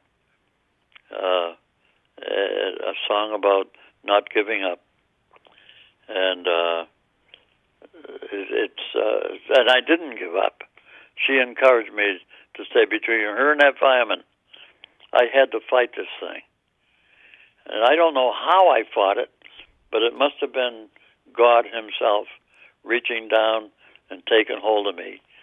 Because only God could have actually healed me from this thing. James, one of the selectmen at one of the many ceremonies that you're honored at says, "I think if we all had some of the strength and dedication that Jim has, we'd all be better people. It's really just incredible what you have survived, and I know your family is very proud I'm sure your daughter especially, but your whole family is very proud of you. I know we spoke with your son, and he was incredibly proud of you. He kept saying to me, you've never talked to anybody like him before. And you know what, James? I have never gotten choked up on the radio yet. I've only been doing this for a couple months, but you're the first person to have me do that. You're an incredible man. We thank you so much for your service. We wish you all of the best. And well, there's one thing. I'd like to be on with you again sometime. You will be. Because I am an ultra-conservative, and I think you would like the things I have to say, because I grew up in the 30s, and I remember them well. And I remember things that happened in the 30s that would put a shame to Americans today, and especially the president we have. They thought Hoover was bad. This guy, well, no, I won't go into it. But America is not the same America that I grew up in during the Great Depression, they called it. They were happier times. People smiled more in those days. People went to church on Sunday. The Jews went to synagogue on Saturday. Stores were closed on Sunday. And people just took it easy on a Sunday. They worshipped God. And in 1962, they kicked God out of our country, and they're paying the price for it today. And you can't do that. I'm sorry. I didn't mean to blow my stack. Never be sorry, James. That was wonderful. I see the difference between the 1930s and now, and I could tell you a lot more if you'd like to have me on. James, we will definitely have you back. We'll definitely have you back. And I actually think about that often. I think as the greatest generation, especially, they went through so much, and they seem to have a better appreciation for the freedom and the beauty of this country because they had to fight for it. And now there seems to be a lot of people who are very happy to tell you how much they hate this country, and they've never had to do anything to fight for that freedom. James, we thank you so much for fighting for our freedom and for joining the show. And I wish you all the best with your health. We will definitely have you on again soon. James Ingargiola, he's a 95-year-old Marine Corps vet. He's also a survivor of cancer, and he beat COVID. An all-around wonderful American. Thank you so much for joining the show, sir. Thank you, Grace. My mother's name was Grace, too, by the way. So I honor that name. Thank you, James. We hope to have you back on again soon. What a sweetheart. I mean, the story about his daughter telling him you can't give up. And you think about all of the people who did have to say goodbye to parents or loved ones and weren't able to go into that hospital. It's just heartbreaking. But I'm glad we got to bring some good news to the Grace Curley Show. We spent a lot of time poking fun at people, but it's nice to bring some positivity. The Biden administration's policies and executive orders are already causing some economic disturbance. Tax laws are going to change. Your tax burden on selling real estate will grow. Don't get caught flat-footed and squander the equity in your real estate built up over years or even decades. Sell today with J.J. Manning. For over 40 years, J.J. Manning has been the leading auction house in New England. Whether it's high-end homes, estates, or commercial properties throughout New England, J.J. Manning can get your property sold fast and contingency-free. Now, there's a big reason why Mass Lawyers Weekly has voted J.J. Manning #1 for 4 consecutive years in a row. And I'm going to tell you that big reason. And you're going to understand it right when I say it. They have a huge following of bidders who pay cash. Cash is king. When you sell with the broker, you pay the commission, but in an auction, the buyer pays. These are treacherous times in the real estate market. You want to have someone on your side. You want to have someone fighting for you and helping you get the best deal possible. Some sectors are at all-time highs. Others are losing ground. Don't wait until Joe Biden destroys this sector of the economy before you cash out. To learn more on how to get your property sold fast, contact Charlie Gill at jjmanning.com. With over 16,000 sales and satisfied clients, you can be the next one. Call them today at 1-800-521-0111. That's 1-800-521-0111, or go to jjmanning.com and get your property sold. We'll be back on the other side. We'll open up the phone lines, 844-500-4242. This is The Grace Curley Show. Follow Grace on Twitter at @G_Curley. This hour of The Grace Curley Show is brought to you by Covfefe Coffee, making coffee great again. From the MAGA Dark Roast to their Drain the Swamp Medium Roast, Covfefe Coffee has it all. To order today, go to doyoukofefe.com.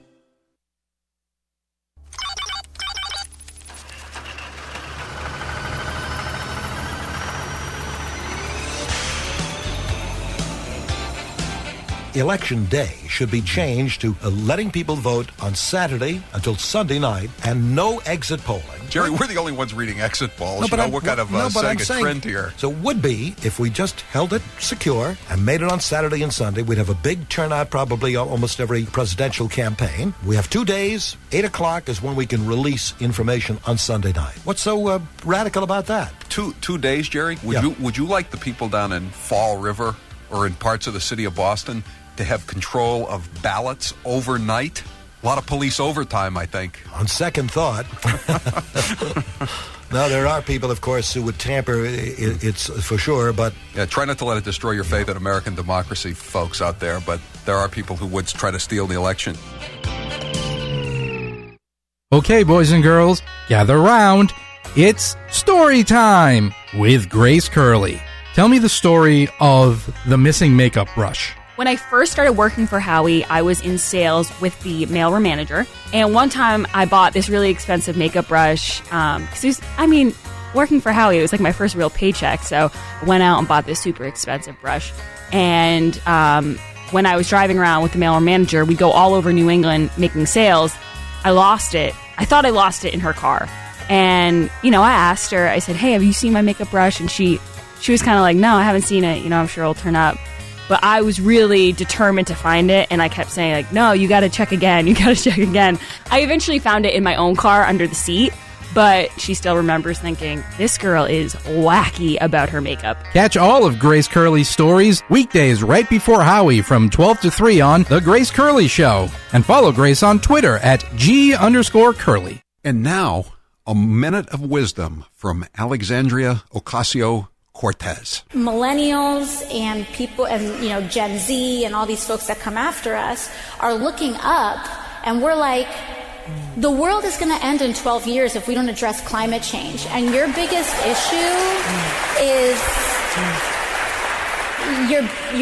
issue is how are we going to pay for it? And this is the war. This is our World War II. I think that there's a lot of people more concerned about being precisely, factually, and semantically correct than about being morally right. But being factually correct is important. It's absolutely important. And if we work our butts off to make sure that we take back all 3 chambers of Congress, all 3 chambers of government, the presidency, the Senate, and the House in 2020, we can't start working in 2020.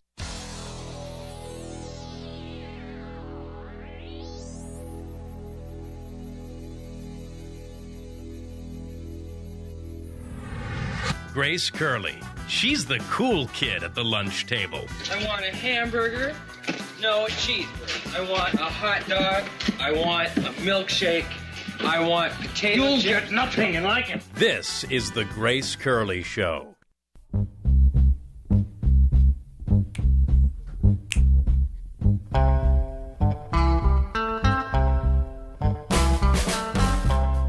Welcome back, everyone, to the Grace Curley Show. I hope you guys enjoyed that last interview with James Ingargiola, a 95-year-old vet who beat COVID and lung cancer and skin cancer.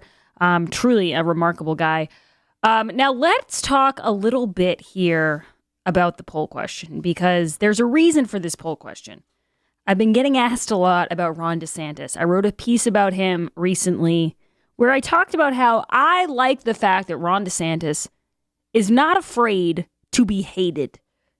If you were to say to me, Grace, what's the number one thing a politician has to have for you to like them or for you to vote for them? You have to be okay with the media hating your guts. If the media hates your guts, 9 times out of 10, you're doing something right. If you're not getting pieces written about you in the Washington Post about strange new respect, you're probably doing something right. Today's poll question is brought to you by Covfefe Coffee, making coffee great again. From the MAGA dark roast to their Drain the Swamp medium roast, Covfefe Coffee has it all. To order today, go to doyoukofefe.com. Holding it up here, it's Covfefe. And it's so, so good. It smells amazing. Jared, what is the poll question and what are the results thus far? If you had to choose between them, who would you vote for? Donald Trump or Ron DeSantis?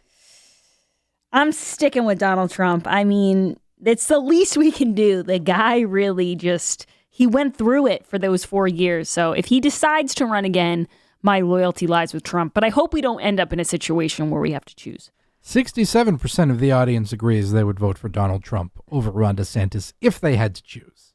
I think we'll all always have a respect and an admiration for someone who didn't have to do it, who didn't have to run, who didn't have to be president, who didn't have to, get involved in the swamp, but chose to do it anyway. And every time Trump says, they don't hate me, they hate you, it's becoming so obvious that he was absolutely right. And here's another reason I think it's becoming obvious, because for a long time we were told the obvious, Trump's a racist. That's obviously not true. He was getting awards with like Rosa Parks before he became president. But we were also told that a lot of it was personality, He's just so crass. His tweets are so mean. He's a womanizer. He's just, ugh, and they didn't like that. So that was kind of their excuse for everything, why he was so repulsive to them. And then when I see the media attacking Ron DeSantis, who's a pretty run-of-the-mill average, regular guy. He's not up at 3 a.m. tweeting about Stormy Daniels. They hate him, too. They hate him not because he's mean and not because he's flashy or he's braggadocio. They hate him because he represents the common sense that threatens their narrative. He represents the easy right decisions that they hate. It's interesting. We'll see what happens. Let's go to Nick. You're next with Grace on the Grace Curley Show. Go ahead, Nick. How you doing, Grace? And first of all, I want to wish a Semper Fi, brother, to James. That was a really nice piece of radio, and I hope to hear him again in the future. So Semper Fi, brother. Thank you, Nick. With the Minnesota shooting, Grace, this will probably be another settlement, I'm sure, when the dust clears. George Floyd, 24 million plus, whatever. If you remember, there was a cop one time, Native American / Asian, I believe, Geronimo Yanez, I believe his name was. He shot and killed a fellow by the name of Philando Castile in a similar situation to the thing yesterday there. Fellow said he had a gun. He said, okay, fine, leave it alone. And there's a misunderstanding there, whatever, and the cop shot him. So don't know whose fault that really was, except when it comes to critical race theory training, I'll tell you what a lot of these people need, black, white, whatever, you need training to how to react and deal with being pulled over by the police. I think there's both. I think people need to definitely learn the proper way to handle being pulled over, but I also think the cops need to know the difference between tasers and guns. I think most cops do. I'm not saying they don't, but that's definitely part of the argument as well. We'll be back on the other side. This is the Grace Curley Show.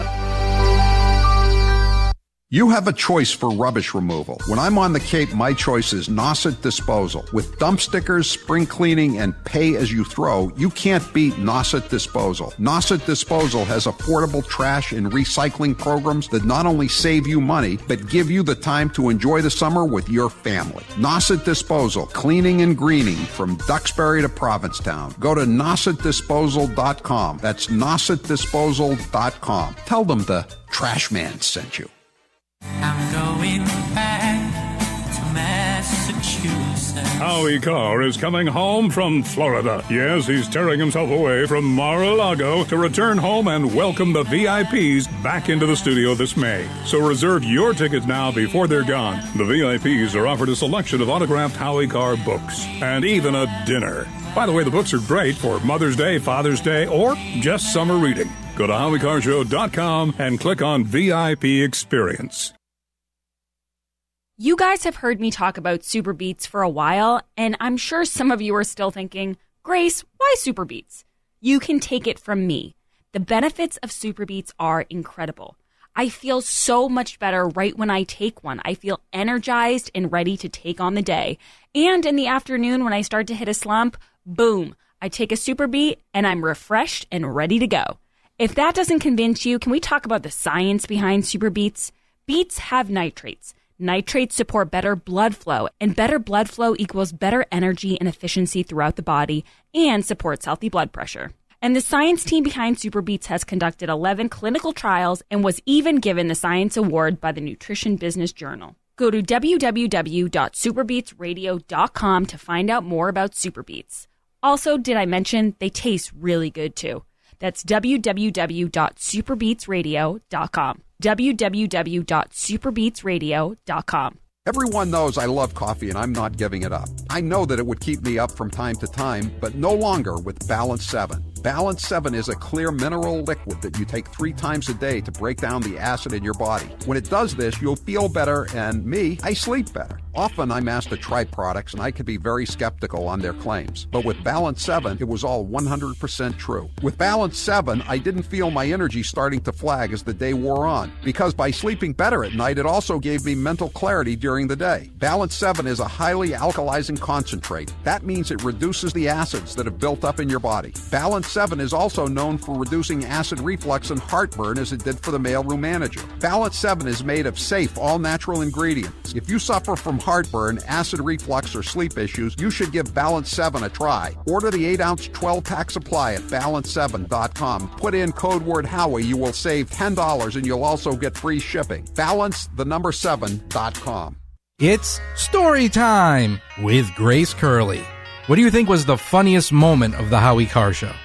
The funniest moment of the Howie Carr Show for me was when we were doing the death pool and someone called up and Howie said, "You're next on the Howie Carr Show. Who do you want for the death pool?" And the person said, "Howie Carr." And Howie said, "Yep, that's me. Okay, who do you want for the death pool?" And the person said, "Howie Carr." And Howie again said, "That's my name." And I was just back here crying, laughing in the green room, just realizing that this person was trying to put Howie in the death pool and he just didn't understand what was happening. And then finally, when he figured it out, he said, "That plays, put it on the list." And it was just, I don't know, I still think about that sometimes. Catch all of Grace Curley's stories weekdays right before Howie from 12 to 3 on The Grace Curley Show. And follow Grace on Twitter at G_Curley. Cory Booker said it best. There are definitely moments where you listen to Joe Biden and you just wonder. Here's stumbling and mumbling Joe Biden. David Duke, the former leader of the KKK. The Ku Klux Klan is the Ku Klux Klan. 8 more years of Donald Trump will change America in a fundamental way. But if Donald Trump is reelected, Freudian slip, and the demagogues around the world. We also have a mechanism to control drug prices. Folks at the folks at Health and the Health Department in the United States, HHS. It would put 720 million women back in the workforce. I never ever thought that I'd see what I saw in Charlotte. Would you or would you not rejoin the TPP, yes or no? I would not rejoin the TTP. They're going out and getting G5 and going to dominate. I mean, what are we doing? The bills that the future president here, that the senator's talking about.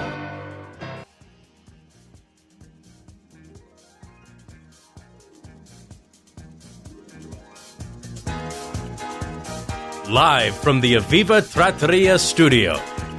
Welcome, everyone, back to the Grace Curley Show, especially to WUVR, WNTK, and WHMP. Welcome aboard. The ship is sailing. And we are rolling right into our next news story here.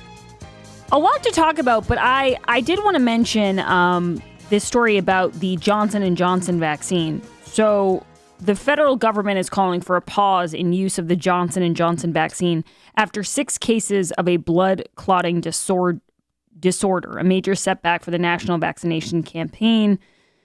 Nate Silver responded, 6 cases out of 7 million people. What a disaster. This is going to get people killed, and it's going to create more vaccine hesitancy.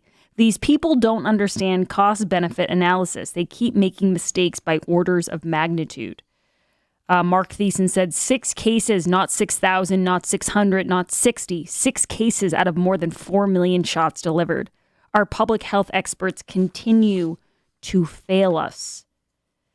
And I think that probably the best statement came from Trump himself. He said the Biden administration did a terrible disservice to people throughout the world by allowing the FDA and CDC to call a pause in the use of the Johnson & Johnson COVID-19 vaccine.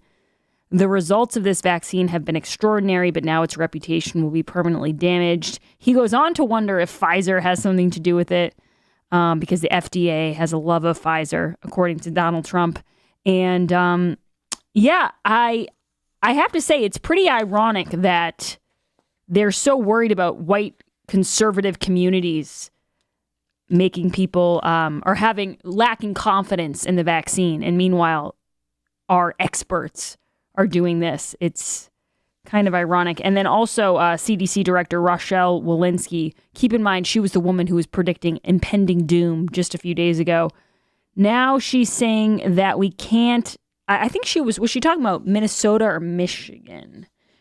Michigan. She was saying they can't vaccinate their way out of this. Let's play that one more time. This is cut 2, Jared. The answer to that is to really close things down, to go back to our basics, to go back to where we were last spring, last summer, and to shut things down, to flatten the curve. But really what we need to do in those situations is shut things down. I think if we tried to vaccinate our way out of what is happening in Michigan, we would be disappointed that it took so long for the vaccine to work.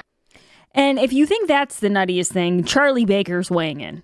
Okay, I know we have a good amount of listeners here who aren't in Massachusetts, but first of all, I'm jealous. And second of all, our governor is insane. Listen to what he had to say about the outdoor mask mandate, cut 7. Well, we follow the data pretty closely, and as you all know, the data tends to be a little unpredictable. So I'm hesitant to give a date on something like as significant as changing some of our fundamental rules and guidelines that I believe have made a big positive difference here in Massachusetts.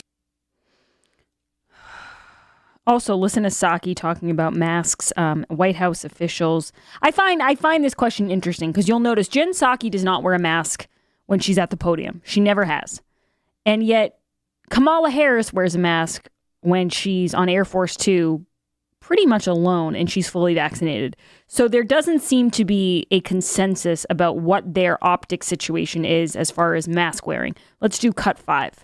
How do you strike that balance between being a model of the public health guidelines and also not contributing to this sense of hopelessness, perhaps, among people who are skeptical of the vaccine and maybe feel like getting it would not make a difference in their lives anyway? Sure. Yeah, I think a big part of what we're trying to do is provide accurate information about what getting a vaccine will enable the American people to do. Hence, the president gave a primetime address where he said, when the vaccine's accessible to you and you get it, we can work towards having backyard barbecues. We've also had a number of officials out there to convey, and we've had, obviously, the CDC has put out guidance that says if you're vaccinated, if your neighbors are vaccinated, you can have dinner inside together. It's a pandemic. We don't think it's easy. We know it's difficult. It's required a lot of sacrifice. But at the same time, we're trying to provide accurate public health-based guidance on what people can do once they have taken the vaccine. Make it stop. Suck it to me, baby. Thank you, Jen. Thank you so much. I don't know what to say. Thank you so much for letting us have outdoor barbecues. And maybe indoor dinners with our family. Most of us have been doing that for the last year. Do they understand that? Do they really think that everybody is like Lin-Manuel Miranda, who said he hadn't left his house since yesterday? Most of us had to be out and about, Jen. Most of us have had pretty historic days of our own since this thing started. You know, Biden, he didn't have to wear his mask during inauguration because that was a historic day. Well, guess what? I've had like 300 historic days over the past year or two where I've just gone mask-free. I think your upcoming nuptials count as a historic day for you. So, you know what? Don't worry about anything. Just roll with it. Well, Jared, that would be really sweet and that would be really wonderful. But Charlie Baker isn't sure. There's another cut here where Charlie Baker says he's not sure about the variants. Let's play cut 8. I think a lot of this is going to depend on both guidance we get from the feds, how fast we are able to vaccinate people, and how big a deal these variants are in not just here in Massachusetts and in the Northeast, but around the country generally. I think, honestly, this is just my expert opinion. All of this depends on how much people are willing to put up with this. All of this depends on when people finally say, nope, no more. This is insane. We are being told what to do by a bunch of dopes. And until people take the mask off and say, we're done, they're going to continue this. And it really, I know I say this every day, but like it makes me sick. Then now it's, we're not sure. It really depends on the variants and the masks and the numbers and the surge and the cases dropping and the percentages. No, it doesn't. It just depends whether or not people buy into your BS anymore. And I don't think they are. I talked to somebody today, she's in the medical world, and she said they're even over it. They're like, listen, we don't need any more direction from the CDC. We're good. Let us do our jobs. You do your job, whatever that is. And I don't want to feed into any conspiracies, but it is going to be harder because if the key is everybody has to be vaccinated and the world has to be vaccinated before anything can get back to normal, the decision to stop a vaccine from being distributed over a statistical anomaly, the cynic in me, if I were cynical, would see that as maybe they see this is coming to an end and they got to try to keep it going somehow. Yeah. So cut off the hope for people. Yep. Just cut their hope. I feel the same exact way. Again, if I were cynical, I would think that way. And that's the crazy thing about Jared. He's not cynical at all. Ever. He's a glass half full kind of guy. That's sarcasm, by the way.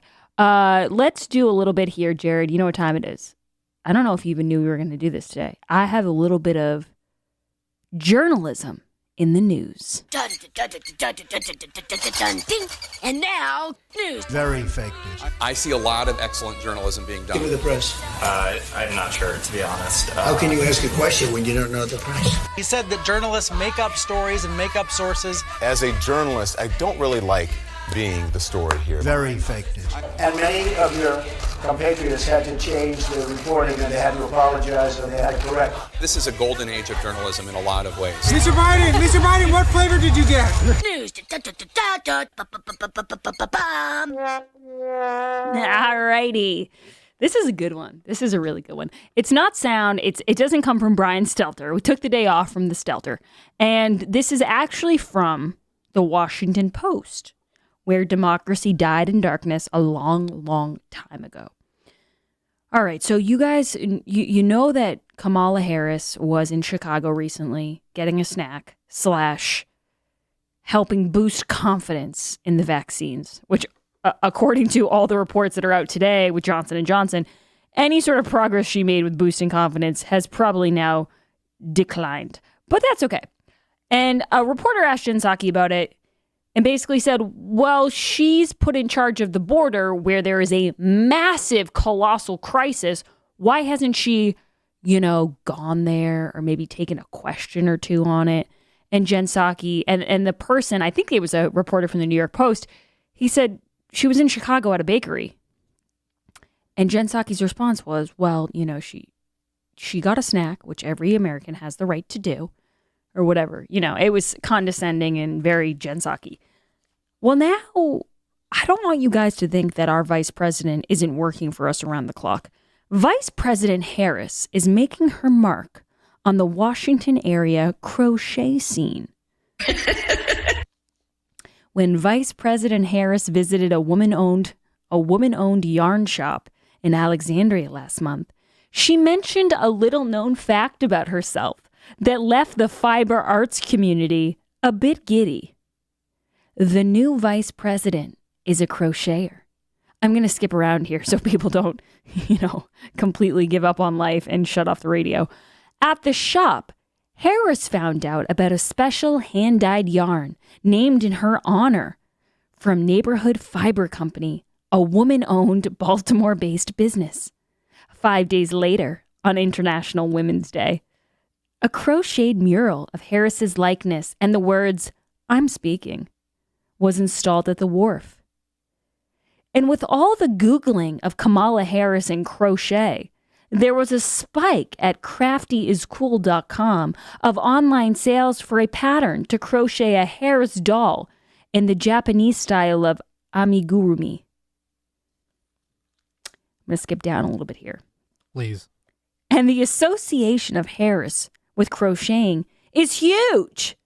Knowing that the vice president is a crocheter gives me street cred, said Hoffman, who sells patterns for Amanda Gorman and Bernie Sanders dolls, among others.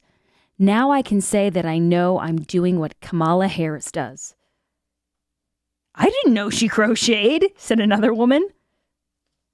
What, Jared looks angry. No, go ahead. I never want to hear somebody complain about a Trump flag or a MAGA hat or a proud to be deplorable Howie Carr t-shirt ever again if you're talking about how you have a crocheted doll of Kamala Harris. Well, can I tell you a little bit about the color of the yarn? Please do. The deep burgundy color was inspired by an illustration by Collins' friend Ashley Johnson of Harris in a navy blue pantsuit in front of an American flag. In my mind, I was creating a color that would look good on Vice President Harris in that outfit and be evocative of the flag without being too literal. I was watching. Okay, yeah, I think we're good. But yeah, that is your hard-hitting journalism.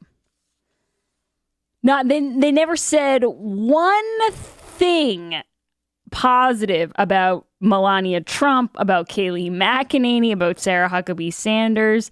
And now the vice president, who is overseeing one of the biggest messes our border has ever seen, is at a yarn shop, and the Washington Post is writing not short puff pieces, long puff pieces about how about how great it is that she's hanging out with the crochet club. Can that crochet mural put that gap in the wall? Just put it over that because they're talking about shoring up the gaps. Well, I just we might have to run a contest. Like what? Remember when Donald Trump was Satan because he took his steak well done and he ate it with ketchup? And he ate it with that there's some validity to eating steak with ketchup, but I don't care how people eat their steak. At least he wasn't visiting yarn shops instead of doing his job. Oh my gosh. I don't know. And I see you guys on the lines. We will take your calls. 844-500-4242. Also have an update from that really snarky. I was called snarky yesterday in the New York Post. Very proud of that. So I feel like I can use that word against other people now. That really snarky high school teacher from California. We have an update. And it's a nice update. It's a feel-good update. Except unless you're the teacher, and then you might be kind of bummed out. And also, there is on a serious note, there's an awesome piece. You guys know I love Substack. There's a great piece from this teacher from Grace Church High School in Manhattan. It's a really ritzy, fancy high school. And this will blow your mind. I might save it for the 2 o'clock hour, depending on how much you guys want to talk about yarn. But we'll see. Allergy season is here, and that means one thing. Jared Diglio is rather scratchy and grumpy, and his eyes are all watery, and he talks about his allergies a lot. Yeah, this morning was a rough one when I walked outside. Inside, I'm fine, because I have the Eden Pure Thunderstorm, which is a small device that you can plug into the wall. It doesn't require filters. There are no long cords. It's about the size of a computer charger. You plug it in, set the dial to your desired specifications, and it actually cleans and ionizes the air, getting rid of the allergens that are in there. So when I'm inside, I can breathe fine. But when I walked outside, the pollen, oh man, it hit me like a ton of bricks. But the cool thing is I can actually, if I want to, and I may do this, take it out of the house, put it in my car through the charging port there, and I can run it in my car. So my car, while I'm driving to work, I can be allergy-free everywhere. And if you don't have allergies, not to rub it in, Jared, I don't really get bad allergies, but it works great for pet smells, kitchen smells, musty basements, all that good stuff. And right now, you can get the Thunderstorm at the lowest price available. Just use code word GRACE, and you will save an additional $10 off the sale price and get free shipping. Go to EdenPure.com, click on the radio banner, and put in code word GRACE at checkout. That's EdenPure.com, radio banner, and code word GRACE. With the Eden Pure Thunderstorm, your problem rooms will no longer be a problem. We'll be back on the other side with a few of your calls. Do not go anywhere. This is the Grace Curley Show. You can call her late for dinner. Just don't call her Gracie. It's the Grace Curley Show. This hour of the Grace Curley Show is brought to you by the Howie Carr VIP Studio Experience. Tickets are available now with experiences beginning in May. To order, go to HowieCarrshow.com and click on the VIP tab. Howie says it all the time. When it comes to bad politicians, Massachusetts takes the cake. It is my honor to introduce to you your senator, my senator, Senator Elizabeth Warren.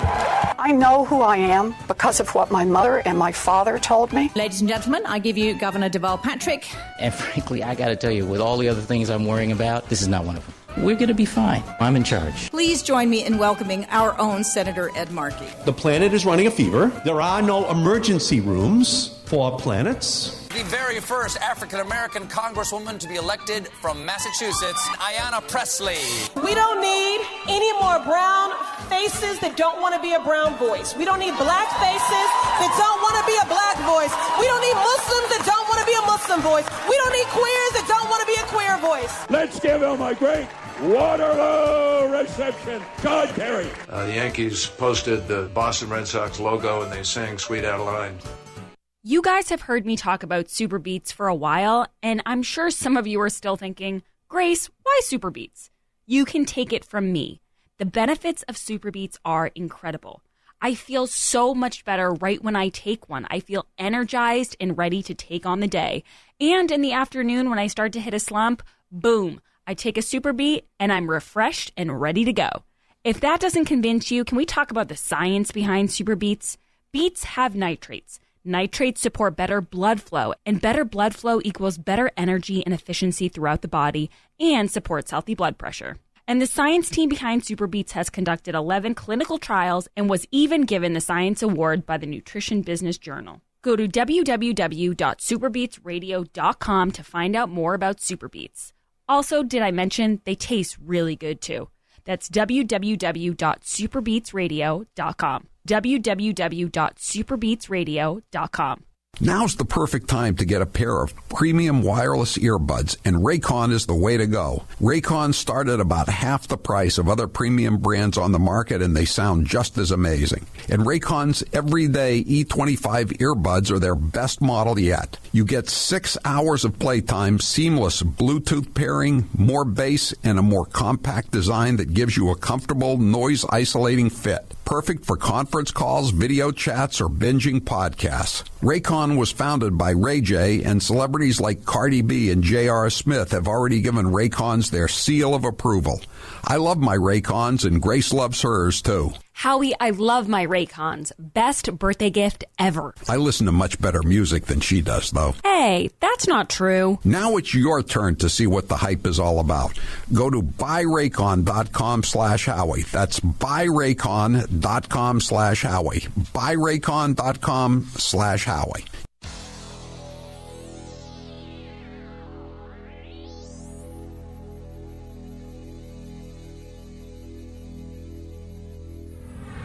Start the afternoon off right. Now what? Here comes the girl. Here she is. This is just the best part of my day. It's Grace Curley.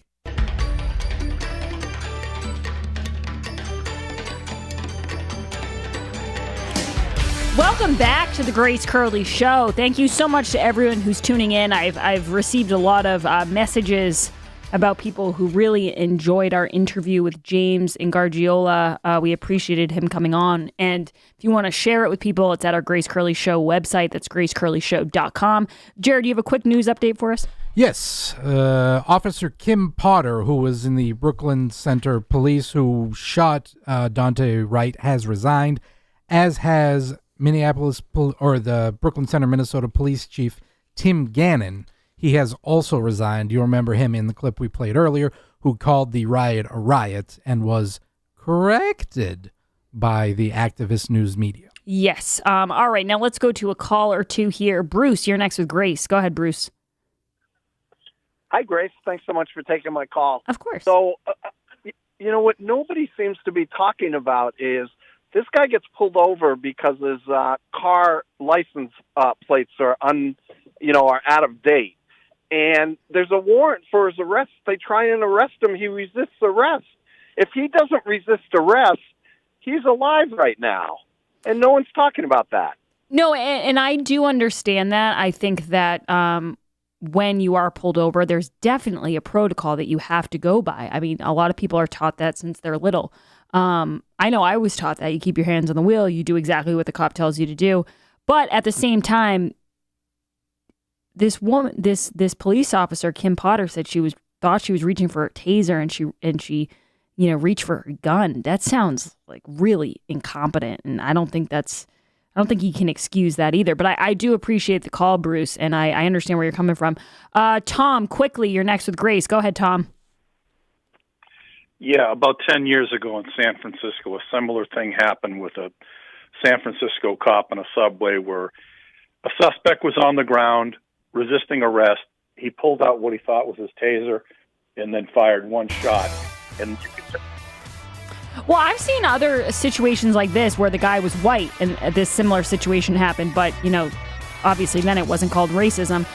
We'll be back on the other side, guys. I got a really interesting piece to read you from Substack, and then we have Jared Diglio for Producer's Picks. As this year of COVID draws to a close, it's time to make sure your portfolio is ready for whatever happens next. Kevin Frisbee and the team at Frisbee & Associates are ready to help you. It's called the 100-100 Challenge. If you have $100,000 saved for retirement and come in for that no-cost, no-obligation consultation, you'll walk out with $100 cash. That's right, $100 just to let Kevin do a portfolio x-ray and see what might be hiding in your current plan. Call now for your no-cost or obligation consultation, and you could walk out with $100 cash. Call 800-989-9100. That's 800-989-9100. Kevin is a true fiduciary. That means by law, he's always working in your best interest. And be sure and catch Kevin on the Howie Carr radio program every Thursday afternoon for a market review and tips on creating the retirement of your dreams. Call Kevin Frisbee today, 800-989-9100. That's 800-989-9100. This is Charlie Baker. Hey everybody, Charlie Baker here. And these are his friends. I've had my own friends say to me that this concept that their friends are a problem for them is an extremely hard one for them to understand. In the world of Charlie Baker and his friends, the real world of panic porn, political leaders cannot survive without absolute power, and the public can't be expected to blindly follow orders without first hearing a made-up story. And then I got a call from a friend of mine. Long story short, the restaurant was unable to accommodate that reservation. The other couple said they'd be perfectly happy to take an indoor seat. And my friend said, we'd love to see it, but we're going to pass. The other couple was angry. And then 5 days later, they both tested positive for COVID. It's a confusing, nonsensical, follow-the-science world. But it's the only world they know. And my friend felt pretty good about the decision that she made. And they're the only friends Charlie Baker has. Joe Biden accuses Trump of being a racist, but if you listen to Biden's comments, you would agree that he doth protest too much. If you take a test where you're taking cocaine or not, what do you think, huh? Are you a junkie? What are you, the first mainstream African American who is articulate and bright and clean? And Madam President, we have predators on our streets. That kid wearing a hoodie may very well be the next poet laureate. and not a gangbanger. They are beyond the pale, many of those people. God love you. You've been here all day. My Lord, you may feel like you're being incarcerated. We have no choice but to take them out of society. Poor kids are just as bright and just as talented as white kids. I think the two-party system is good for the South and good for the Negro. They're going to put you all back in chains. Unlike the African-American community, with notable exceptions, the Latino community is an incredibly diverse community with incredibly different attitudes about different things. If you have a problem figuring out whether you're for me or Trump, then you ain't black.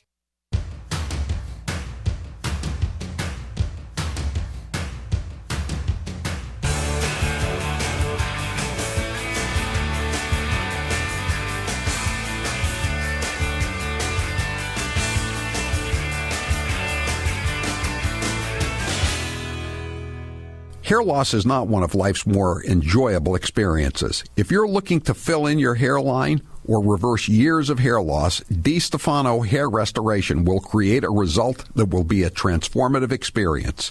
The result of my IGT procedure was quite remarkable. I now have fuller, thicker hair so I can even wear it a bit longer. There are a few major decisions I've made in my life that I wish I did sooner. My hair restoration is number one. It was by far one of the best moves I've ever made. My hair looks awesome, and the confidence from having a full head of hair again has left me feeling great. I used to look in the mirror and dreaded seeing my ever-increasing bald spot. Now when I look in the mirror, I see the new me with a full head of thick hair. For information on how to make the same choice I did, go to hairman.com/Howie. What are you waiting for? More hair to fall out? Get the hair you've always wanted. hairman.com/Howie. You guys have heard me talk about Super Beets for a while, and I'm sure some of you are still thinking, Grace, why Super Beets? You can take it from me. The benefits of Super Beets are incredible. I feel so much better right when I take one. I feel energized and ready to take on the day. And in the afternoon when I start to hit a slump, boom, I take a Super Beet and I'm refreshed and ready to go. If that doesn't convince you, can we talk about the science behind Super Beets? Beets have nitrates. Nitrates support better blood flow, and better blood flow equals better energy and efficiency throughout the body and supports healthy blood pressure. And the science team behind Super Beets has conducted 11 clinical trials and was even given the Science Award by the Nutrition Business Journal. Go to www.superbeetsradio.com to find out more about Super Beets. Also, did I mention they taste really good too? That's www.superbeetsradio.com. www.superbeetsradio.com. Joe Biden accuses Trump of being a racist, but if you listen to Biden's comments, you would agree that he doth protest too much. If you take a test where you're taking cocaine or not, what do you think, huh? Are you a junkie? The first mainstream African American who is articulate and bright and clean. And Madam President, we have predators on our streets. That kid wearing a hoodie may very well be the next poet laureate and not a gangbanger. They are beyond the pale, many of those people. God love you. You've been here all day. My Lord, you may feel like you're being incarcerated. We have no choice but to take them out of society. Poor kids are just as bright and just as talented as white kids. I think the two-party system is good for the South and good for the Negro. They're going to put you all back in chains. Unlike the African-American community, with notable exceptions, the Latino community is an incredibly diverse community with incredibly different attitudes about different things. If you have a problem figuring out whether you're for me or Trump, then you ain't black. Here's 1 minute with Governor Charlie Parker in Massachusetts.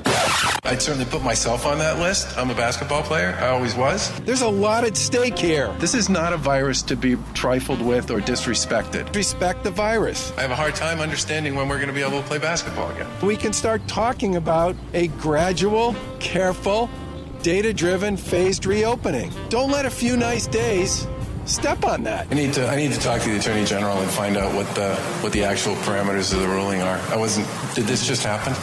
And the reason I read that story is because I'm a basketball player, and I agree. I was first made aware of the discrepancy on this on the day that the registrar resigned. The vast majority, and I mean like the vast majority of the people who were part of these protests are there to make a point and to make it peacefully. That is so obvious, I'm amazed that anybody could say anything other than that. I would love to be able to open everything up tomorrow. That would be an incredibly irresponsible thing to do.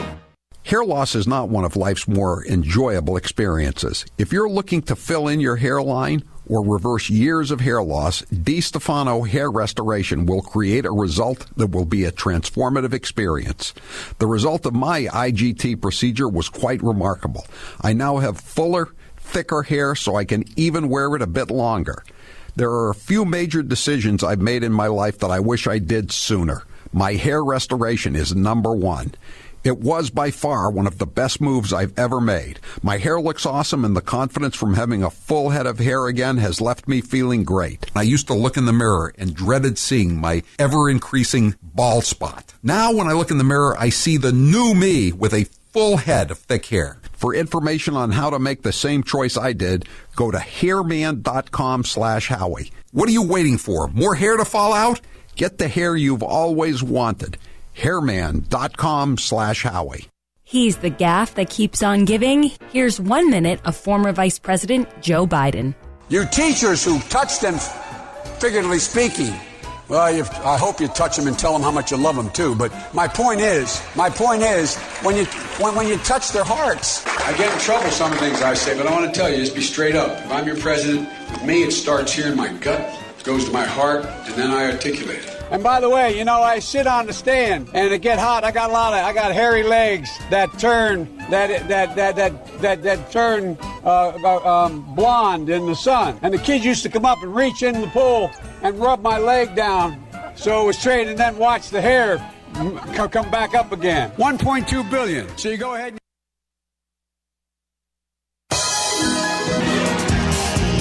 She's the Boston Herald's wittiest wordsmith, the last woman standing at the Whiskey Priest. Once a very legitimate magazine that we definitely didn't make up named her the Michael Jordan of radio.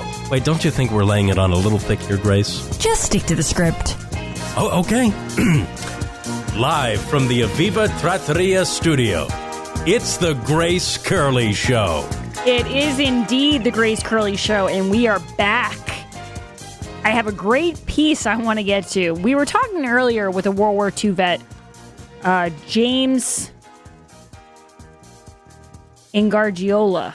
His last name's a little tricky for me, but he's a wonderful man, and he was talking about how much things have changed and how much people don't appreciate the freedom of this country anymore. They don't appreciate the beauty of the country and how important it is and how wonderful it is. I mean, there's a lot of people every day who I see, blue check marks, journalists, activists, who tell me how awful this country is. And yet, strangest thing, there does seem to be a surge on the border of people wanting to come into the country. I'll never understand that one. But it got me thinking, because when I was younger and my parents and other adults would say, oh, well, they're brainwashing all these kids now that get out of these liberal schools. They're brainwashing them.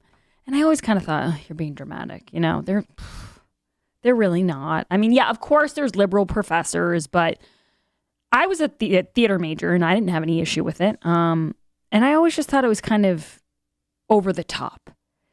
And thanks to a lot of different people kind of being outspoken about their experiences, either teaching or being in school, I'm understanding that this is not overblown. This is a serious thing. And brainwashing is putting it mildly.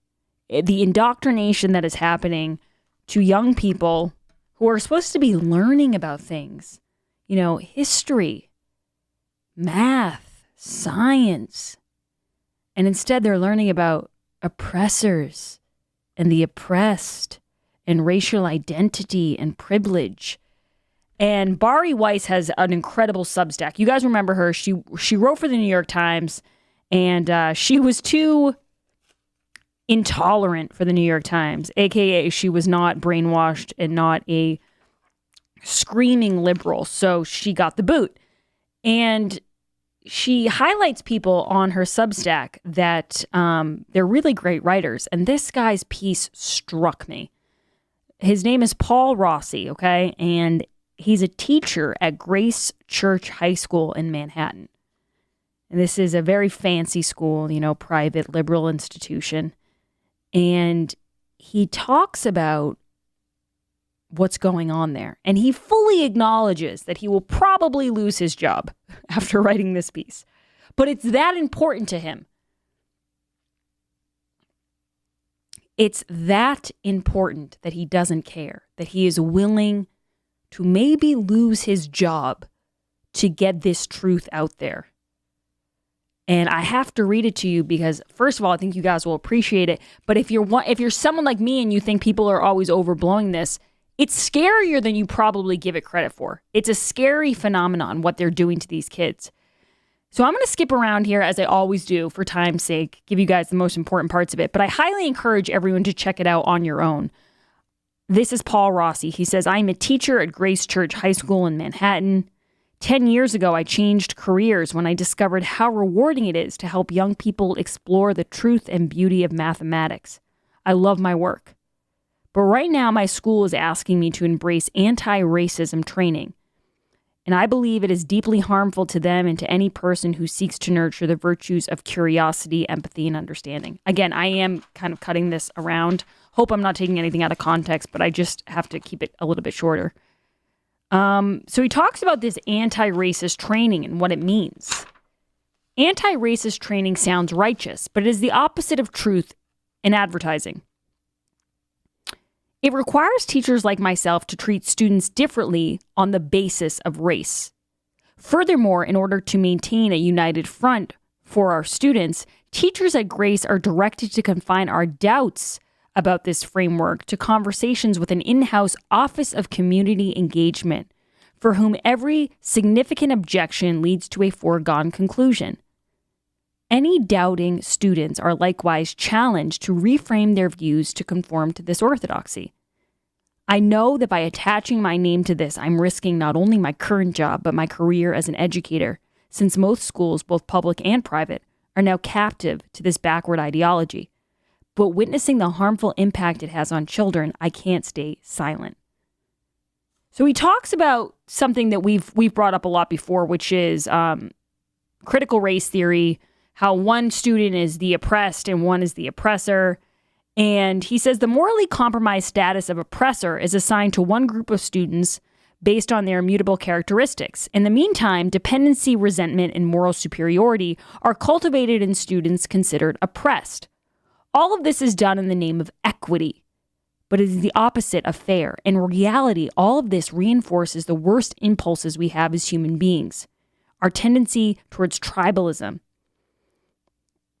And I'm going to skip down here a little bit. So he talks about, and this sounds fake, he talks about a Zoom call, because all great things right now in 2021 happen on Zoom calls. It's a faculty Zoom meeting, whites only. A whites-only student and faculty Zoom meeting. You heard me right. Such racially segregated sessions are now commonplace at my school. It was a bait and switch self-care seminar that, now these are some of the things that they label as characteristics of white supremacy. Ready? Objectivity, individualism, fear of open conflict, and a right to comfort. Those are all characteristics of white supremacy. I would try to understand that, but we only have a few minutes here, and I have no idea what any of that really means. In the Zoom chat, I also questioned whether one must define oneself in terms of racial identity at all. My goal was to model for students that they should feel safe to question ideological assertions if they felt moved to do so. So this teacher speaks up, and he kind of questions this at this all-white Zoom meeting. And those Zoom meetings usually have a norm of confidentiality, but of course, his questions get shared outside the forum. And are you ready for this? Now, some students reached out to him and said, oh, thank you for speaking out. I've kind of had those ideas that might not follow the narrative, and it was nice to hear a teacher speak out. I was informed by the head of the high school that my philosophical challenges had caused harm to students, given that these topics were life and death matters about people's flesh and blood and bone. I was reprimanded for acting like an independent agent of a set of principles or ideas or beliefs. And I was told that by doing so, I failed to serve the greater good and the higher truth. The head of the high school further informed me that I had created dissonance for vulnerable and unformed thinkers and neurological disturbance in students' beings and systems. The school's director of studies added that my remarks could even constitute harassment. A few days later, the head of the school ordered all high school advisors to read a public reprimand of my conduct out loud to every student. It was a surreal experience walking the halls alone and hearing simultaneously the words emitting from each classroom. Events from last week compel us to underscore some aspects of our mission and share some thoughts about our community. At independent schools with their history of predominantly white populations, racism colludes blah, blah, blah, blah, blah, blah, blah. My own contract for the next year requires me to participate in restorative practices designed by the Office of Community Engagement in order to heal my relationship with the students of color and other students in my classes. The details of these practices remain unspecified until I agree to sign. So he talks about this self-care meeting and how he had a difference of opinion and he shared it and people were relieved that he shared it. And then the school immediately put the kibosh on it. And it goes on. I'm going to finish this because I think it's worth reading. But he also talks about how these students are not encouraged to think differently than what the teachers are telling them. In fact, oftentimes they're treated worse if they have a different opinion. And I was talking to a woman recently and she said to me, when we were in school, she was probably 55 years old. She said, when I was in school, we were taught how to think. We were not taught what to think. You know, you were taught to be a critical thinker, how to analyze things, how to look at things and find the facts and find the opinion. And she said, now they're just teaching kids what to think. And this story, when I read it, I was like, oh, I don't know how else to put it. We are so screwed. If these are the children that are going to become the doctors and the lawyers and doing our taxes, and all they're being taught at school is, you are the oppressor. You must apologize for your racism. It's really scary. And I'm not being dramatic. I'm not being the conservative, like, oh, they're being brainwashed. They are being brainwashed. And I'll finish this on the other side. We have a lot more to get to, and we will be right back. 844-500-4242. If you have an experience with this, and here's the part of it I want to emphasize. I don't have any children. So a lot of times people think this is a topic for parents. Like, oh, I have a kid, he's in second grade, and you should see what they're teaching them. But I think this is an issue that everyone needs to care about. Because these kids are going to be, at some point, running the world, and at least running our country. And they're not equipped. They're learning this crazy critical race theory, and it's not helpful to anyone. I think all it does is it makes people more angry and more divided. 844-500-4242. But if you disagree, feel free. We will not make you read a statement afterwards apologizing to the classroom. 844-500-4242. I already see people lining up. We'll take your calls on the other side. This is The Grace Curley Show. You're listening to The Grace Curley Show. This hour of The Grace Curley Show is brought to you by Fun Spot in Laconia, New Hampshire. Over 60,000 square feet of fun. Open every day. That's funspotnh.com.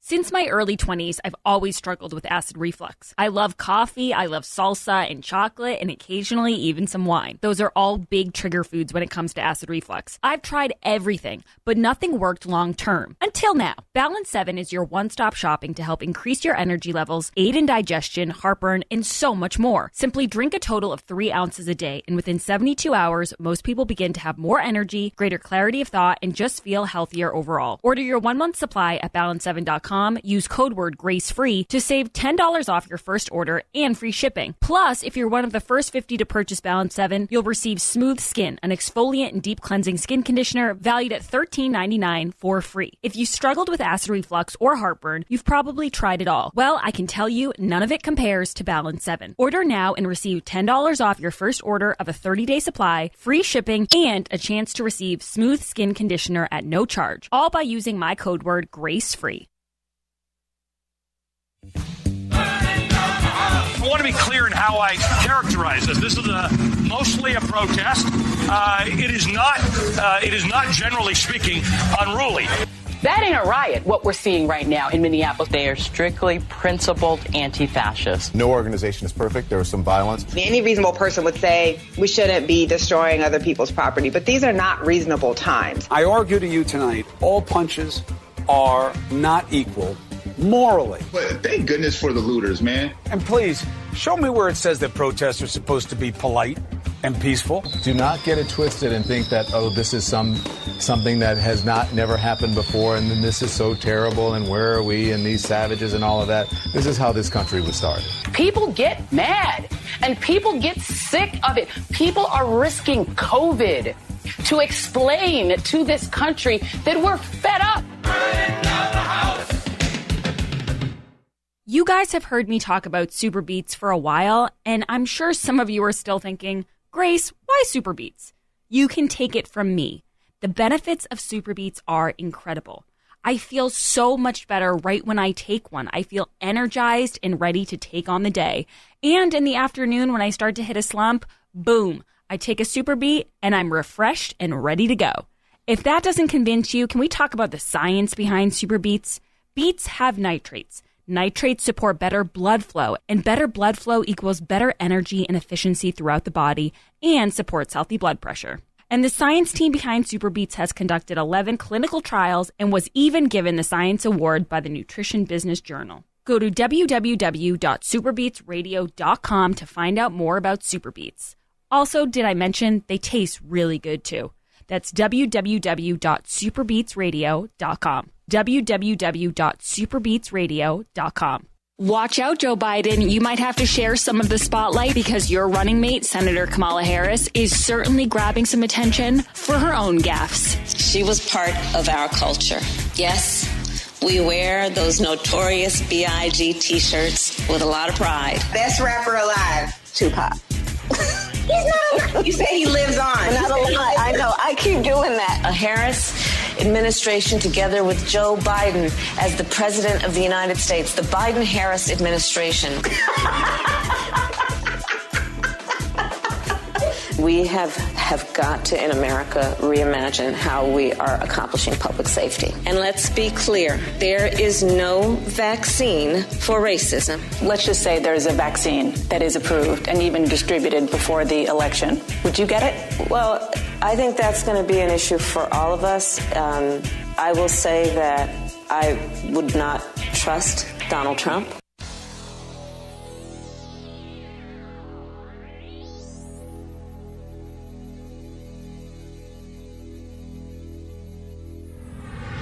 Follow Grace on Twitter at @G_Curly. Welcome back to the Grace Curley Show. Reading a Substack piece from Bari Weiss about the brainwashing that goes on not just in colleges anymore. It's high school. It's elementary school. And it's by this man, Paul Rossi. He has a great piece, and I just want to finish a little bit of it here.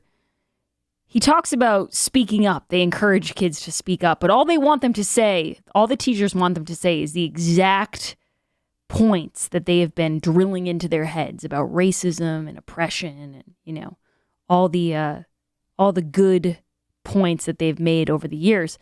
And he says, but what does speaking up mean in a context in which white students are asked to interrogate their, quote, white saviorism, but also, quote, not take their anti-racist practice or not make their anti-racist practice about them. So you have to talk about your white saviorism, but then when you start talking about it, they go, whoa, whoa, whoa, whoa, whoa, this isn't about you, you selfish racist.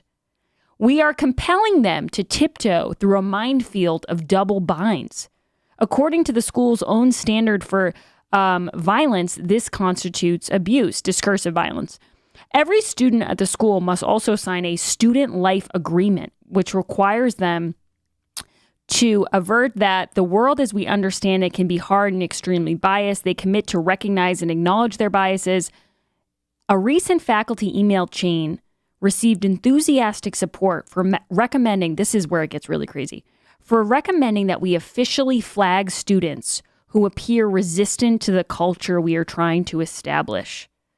When I questioned what form this resistance takes, examples presented by a colleague included persisting with a colorblind ideology, suggesting that we treat everyone with respect, a belief in meritocracy, and here's the real kicker, just silence. So if you don't chime in about how racist everyone is, you also might be flagged. In a special assembly in February 2019, our head of school said that the impact of words and images perceived as racist, regardless of intent, is akin to using a gun or a knife to kill or injure someone. Imagine being a young person in this environment. Would you risk voicing your doubts, especially if you have never heard a single teacher question it? And then the last part of the story, he talks about how a student came to his door and faintly tapped on it. And he came in and said to the teacher, thanks for speaking up, and kind of offered him some words of support. He said, I thanked him for his comments, but I asked him why he seemed so nervous.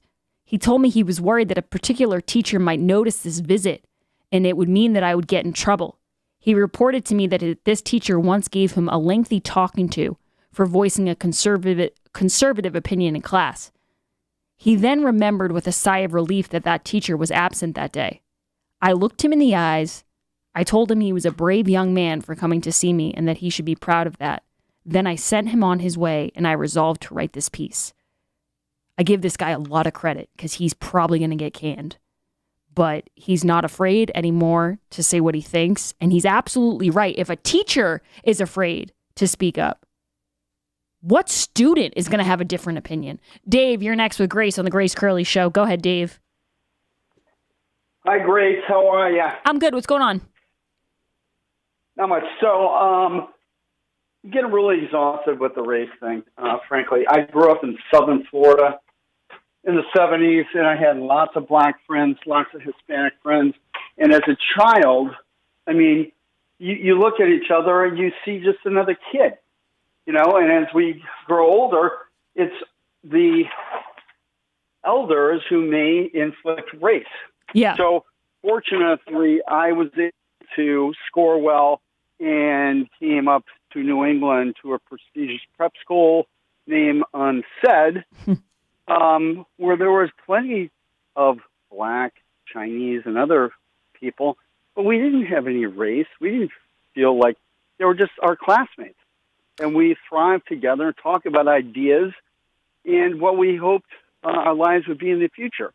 So the media complex and all these other folks get involved and sabotage our minds. Yeah, no, Dave, I think you're absolutely onto something. I think it's similar to what Charles Barkley said a few weeks ago. He said, I think a lot of black people are awesome people. I think a lot of white people are awesome people. I think it's the politicians that convince them to hate each other. And I would go one step further to Dave's point and say it's the media. It's the media. They want this to be a recurring theme, that there's racism and white supremacy. And it's unfortunate because the narrative is not helping anyone. John, thank you for the call, Dave. John, you're next with Grace. Go ahead. Yeah, we have children at all levels of education. We're constantly deprogramming the liberal slop that they bring home with them, whether it's private school or public school. It's a responsibility, Grace, that we just have to do. Again, even at the college level, it's something we take very serious. And even to the point that Biden isn't the president, we let the young children know these things. We give the facts. We back it up with facts. Hillary Clinton's a terrible female role model. Right down the line, we're constantly making efforts to deprogram the liberal slop that our kids come home with. Yeah, and John, I don't think you're being over dramatic. It's when I came home from elementary school and high school, there were some teachers you knew lean left, but it was not this bad. They weren't telling us what to think. I'll be back on the other side. We got producers' picks coming up, so don't go anywhere. This is The Grace Curley Show. Between the news, appointment TV, and endless scrolling on our phones, we're looking at screens more than ever. But how do you rest your eyes without feeling totally unplugged? By putting in a pair of Raycon wireless earbuds and listening to something great. Whether you're listening to your favorite podcast, binging an audiobook, or working out to a pumped-up playlist, Raycons are built to perform anywhere and anytime with water and sweat-resistant construction and seamless Bluetooth pairing. There are no dangling wires or white stems to worry about. Raycons offer a comfortable in-ear fit for a more discreet look in a variety of colorways for maximum style. And with 6 hours of playtime, you can unplug for a while. The best part? Raycon wireless earbuds start at half the price of the other premium audio brands. So you can pick up a pair and a spare. Right now, get 15% off Raycons at buyraycon.com/Howie. That's buy, B-U-Y, Raycon.com/Howie for 15% off Raycon wireless earbuds. buyraycon.com/Howie. And now, a namaste moment with Chris Cuomo. Hope with me that today Dr. King's example inspires the many striving for better and enlightens the toxic few determined to be their worst. You're going to have a problem. What are you going to do about it? I'll ruin your I'll throw you down these stairs like a punk. We could not have a better reminder that you can't kill an idea with violence. And I don't want some jackass, loser, fat tire biker to be able to pull over and get in my face and in my space. And that violence can be used as a refuge for those coming from a place of animus and ignorance. What's the best way to handle it? You just ignore it. Naked choke? Just ignore Punch them. to the sternum? As Dr. King taught us, darkness can only be removed by the light of truth. And love is the ultimate form of truth.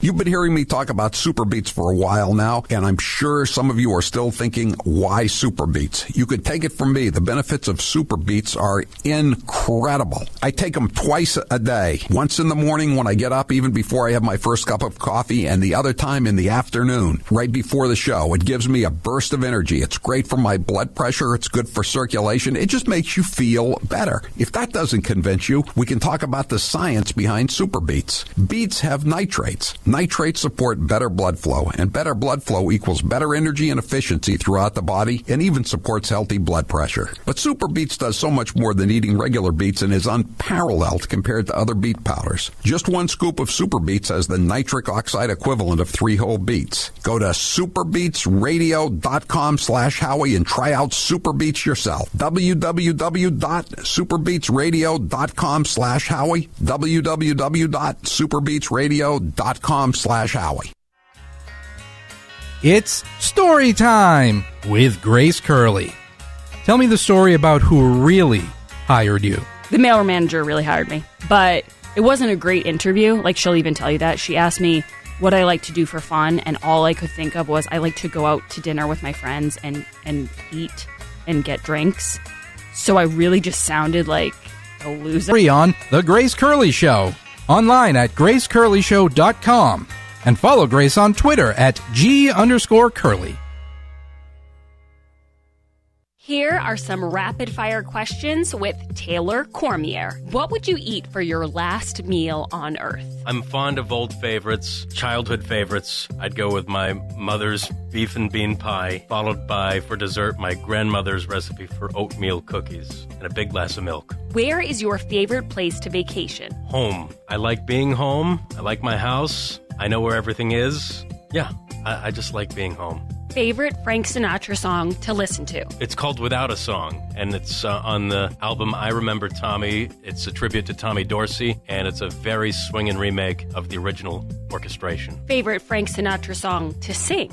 My favorite one to sing is One for My Baby and One for the Road. It's a very sad song, but it's somebody coming to the realization that this is the way life is, and they've come to terms with it. And I think it's something that everybody can connect to. It's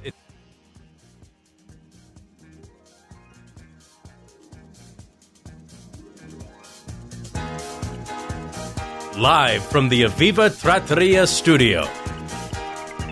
Welcome back, everyone, to the Grace Curley Show. We covered a lot today. The vaccines, NASCAR, Mountain Dew. We talked to a wonderful guest, James Ingargiola. I'm not doing justice to the name, Jared. Help me out with that. Ingargiola. Thank you. Wonderful World War II vet who beat COVID and had lung cancer and beat that. Just an incredible person.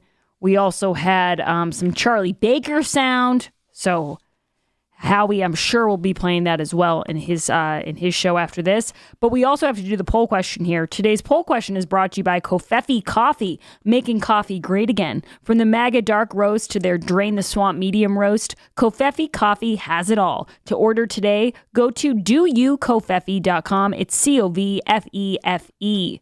Jared Diglio, what is the poll question, and what are the results thus far? If you had to choose between them, who would you vote for? Donald Trump or Ron DeSantis? I'm going to go with Donald Trump. Donald Trump holding the lead at 69%, 31% for Ron DeSantis. All right, and now it is time. This is, a lot of people say this is their favorite time of the day. It is 2:30. You know what that means. It's time for Producer's Picks. And now, the feature so many of our listeners wait for each day. Producer's Picks. You guys know Jared loves Star Trek. You know that he loves sports and he loves good coffee. But there's other things you don't know about Jared, and sometimes we find out during Producer's Picks. This is when Jared, my producer, goes through all of the stories of the day and handpicks the ones that are sparking interest in him. Jared, take it away. And good news, Star Trek and sports intersect in today's Producer's Picks, but not right off the top. Yes, that's awesome news. I'm so excited for both of those things. As well you should be. So, John Kerry is making his carbon footprint felt everywhere, whether it be his family flying to Chicago or his chin crossing state lines before him. Whatever it is, he's out there fighting climate, one carbon footprint at a time. However, I don't know if you know this, but Joe Biden is having a world leader climate party at the White House, I believe, next week. But unfortunately, one person who John Kerry really wants to be there won't be showing up. This was on CNN. President Biden is hosting a summit next week with world leaders, and more than 40 heads of state will be taking part in that virtual summit. And the president is asking every country to raise their ambition so that we can meet the targets of Paris and, in fact, exceed them and do what we need to do for the next 10 years. We hope China will join us. Has Xi Jinping committed to taking part in Biden's summit next week? No, he hasn't yet. Oh, that's gotta hurt. He thinks we're a joke. Ain't no party like a Chinese Communist Party. Am I right? I mean, it's John Kerry's climate party, and he can cry if he wants to. You know that expression, Jared, they say where it's like, the beatings will continue until morale improves? The private jet flying will continue until global warming improves. And that's just it. He will continue on this tour. He does not care how many metric tons of poisonous gas emissions he has to put into the air. He will fix this problem, even if it's an inconvenient truth for all you NASCAR watchers. All right, I hope you got your Sunday night schedule cleared out because we got big news. Sunday night, President Biden, former President Obama, Michelle Obama, and a bevy of celebrities will roll up their sleeves, quote, this weekend as part of a starry-filled vaccination TV special. Airing Sunday on NBC, Roll Up Your Sleeves aims to, quote, educate viewers, raise awareness, and dispel concerns surrounding the COVID-19 vaccines. End quote. Well, were the Golden Globes ratings and the Oscar ratings and the Grammy ratings not enough to tell these people that nobody wants to hear from them? It was not. What kind of message do we need to send for you guys to understand that we barely want to see you in TV shows and movies anymore? We're just barely hanging on. We definitely don't want to see you talking about the Fauci ouchie. Definitely an all-star lineup, including Matthew McConaughey. All right. I do love Matthew McConaughey. I can't lie to you. Anthony Fauci, the nation's top infectious disease expert. Really? He cleared out his schedule. That was the New York Post piece that compared him to that, what was it, Sylvia Miles? Is that her name? Yes. Who would go to the opening of an envelope. He has her beat because he would go anywhere with a TV camera. Anywhere. Yep. I'm surprised he hasn't shown up here yet to get on our YouTube stream. Popped up behind me. Yes, among the other celebrities appearing, Ellen Pompeo, Amanda Seyfried, Wanda Sykes, Jane Seymour, Jennifer Lopez, Billy Crystal, Faith Hill, Ava Longoria, Jennifer Hudson, Lin-Manuel Miranda from Hamilton, Demi Lovato, Joel McHale. So it's going to be a virtual who cares of the who's who telling you why you should get vaccinated with the roll up your sleeves Sunday night. But I just got tired of listening to that. I just yawned listening to that. That sounds so boring. It gets better, though, because if you can't roll up your sleeves fast enough, next month, a massive event touting vaccinations was announced. Global Citizens Vax Live, the concert to reunite the world. So remember when they did, well, you probably don't remember, but they did Farm Aid. They've done other celebrity. Is that the one with Queen? Yeah, well, that Live Aid, Farm Aid, yes, the Queen, the famous. I was just watching that last night. Yeah, so this is another We Are the World moment, telling you to get vaccinated. So unless I see Joe Biden in a Stetson hat, tap dancing and singing Mr. Bojangles, I want no part of this. Tap dancing? Lord, Jared, he's trying to just get up the stairs. That's what I'm talking about. I have to say, I watched that movie. Is it called Queen or is it called Bohemian Rhapsody? Oh, the one that came out. I think it's Bohemian Rhapsody. That came out. Really? I've seen it before. Rami Malek really good. And you don't realize how many hits they had. Yeah, they sneak up on you. Oh my God, they sneak up on you. And how they created them. Very cool.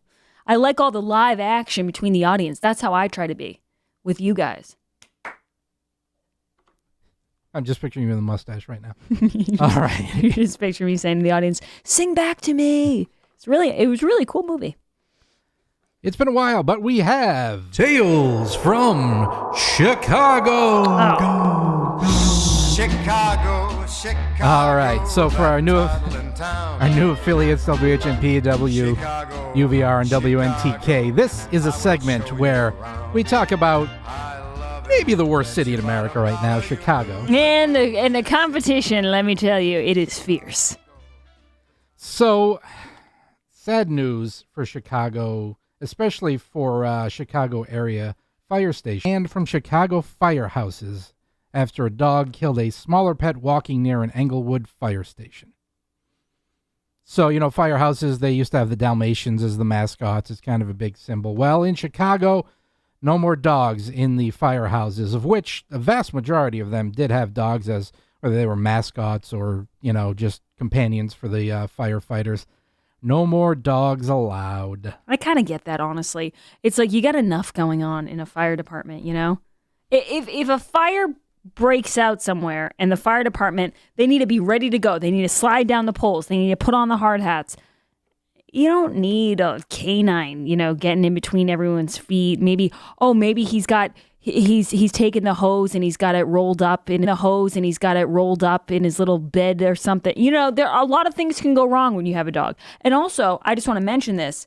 Dr. Matt, who is a guest of the Howie Carr show and has been on the Grace Curley show as well, he has imparted a lot of wisdom onto me.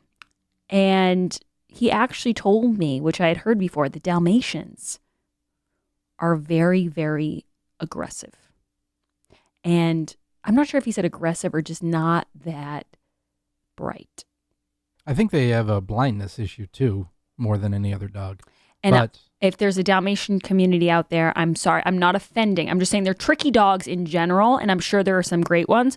But to have them in the fire department when, you know, all hell's breaking loose, and then you've got Spot running around causing chaos, just seems like one less thing to worry about. Yes, this stemmed from a dog named Bones, believed by the Chicago Fire Department to be a mixed breed stray taken off the street, who was living at engine 116 at 60th Street and Ashland Avenue. It got out and killed a small breed dog that was being walked in the area. So Bones was the dog's name. Mm-hmm. Okay. And I did promise an intersection of sports and Star Trek, but we will start with sports. By now, I'm pretty sure everyone has seen this. Yesterday afternoon, or maybe early evening, the New England Patriots terminated Julian Edelman's contract, which left everybody scratching their heads, but it was a precursor to Julian Edelman's retirement from football because of a knee injury. He recorded the video for all the fans. This was part of it. This was towards the end. It's a hell of a run. And I can't forget you, Patriot Nation. You guys have welcomed me and my family to a region we do not know. We didn't know. But now, I'm one of you. I'm going to leave you guys with 2 words. Foxborough, forever. 7th round pick, quarterback converted to wide receiver, 3-time Super Bowl champion, 2nd all-time in postseason receiving yards, behind only Jerry Rice.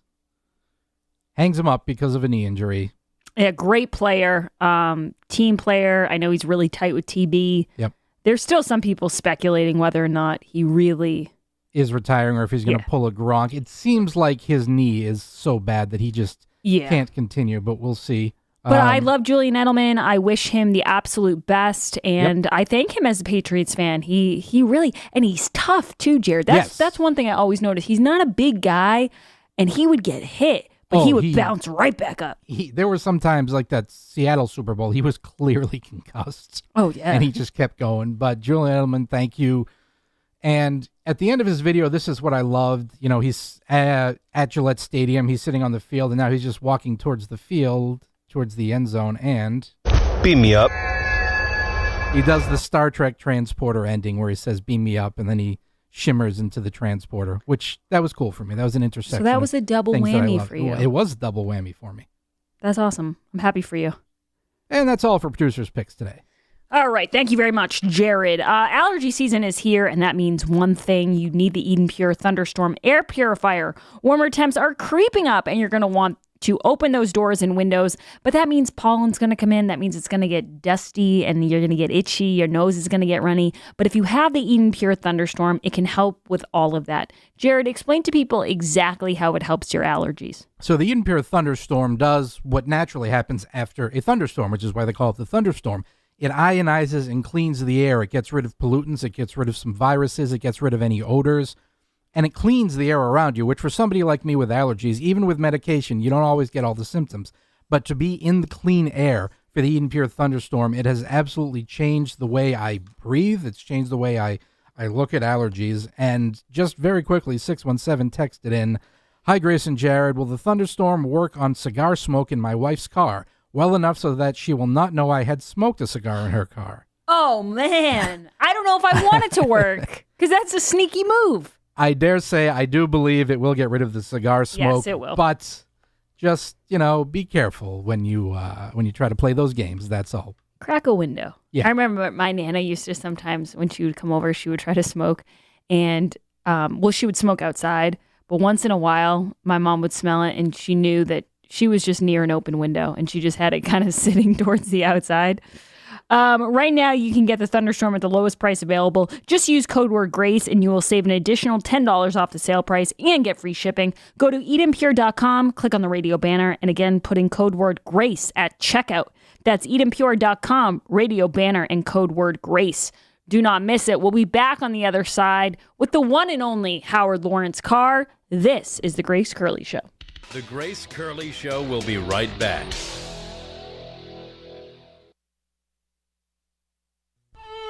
What impact do you think Russian interference had in the election? I think it was one of the major contributors to the outcome. Years from the 2016 election, and Hillary Clinton still can't accept the results. Take a listen. You know, you can run the best campaign. You can be the person who gets the nomination. You could lose. I believe he knows he's an illegitimate president. He knows. The one thing that Trump is fearful of when it comes to his being president is that finally we will see how illegitimate his victory actually was. This wasn't on the level. Flashing videos that appear and then disappear, and they're on the dark web and nobody can find them. It's like applying for a job and getting 66 million letters of recommendation and losing to a corrupt human tornado. So maybe there does need to be a rematch. I mean, obviously, I can beat him again. So, of course, he's obsessed with me. You guys have heard me talk about Super Beets for a while, and I'm sure some of you are still thinking, Grace, why Super Beets? You can take it from me. The benefits of Super Beets are incredible. I feel so much better right when I take one. I feel energized and ready to take on the day. And in the afternoon when I start to hit a slump, boom, I take a Super Beet and I'm refreshed and ready to go. If that doesn't convince you, can we talk about the science behind Super Beets? Beets have nitrates. Nitrates support better blood flow, and better blood flow equals better energy and efficiency throughout the body and supports healthy blood pressure. And the science team behind Super Beets has conducted 11 clinical trials and was even given the Science Award by the Nutrition Business Journal. Go to www.superbeetsradio.com to find out more about Super Beets. Also, did I mention they taste really good too? That's www.superbeetsradio.com. www.superbeetsradio.com. Everyone knows I love coffee and I'm not giving it up. I know that it would keep me up from time to time, but no longer with Balance 7. Balance 7 is a clear mineral liquid that you take 3 times a day to break down the acid in your body. When it does this, you'll feel better, and me, I sleep better. Often I'm asked to try products and I can be very skeptical on their claims. But with Balance 7, it was all 100% true. With Balance 7, I didn't feel my energy starting to flag as the day wore on. Because by sleeping better at night, it also gave me mental clarity during the day. Balance 7 is a highly alkalizing concentrate. That means it reduces the acids that have built up in your body. Balance 7 is also known for reducing acid reflux and heartburn as it did for the mailroom manager. Balance 7 is made of safe, all-natural ingredients. If you suffer from heartburn, acid reflux, or sleep issues, you should give Balance 7 a try. Order the 8-ounce 12-pack supply at balance7.com. Put in code word Howie. You will save $10 and you'll also get free shipping. Balance7.com.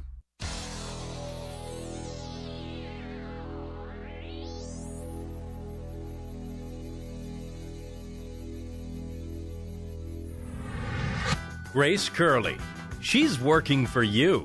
I'm like Bette Midler and For the Boys. Gotta keep the troops under.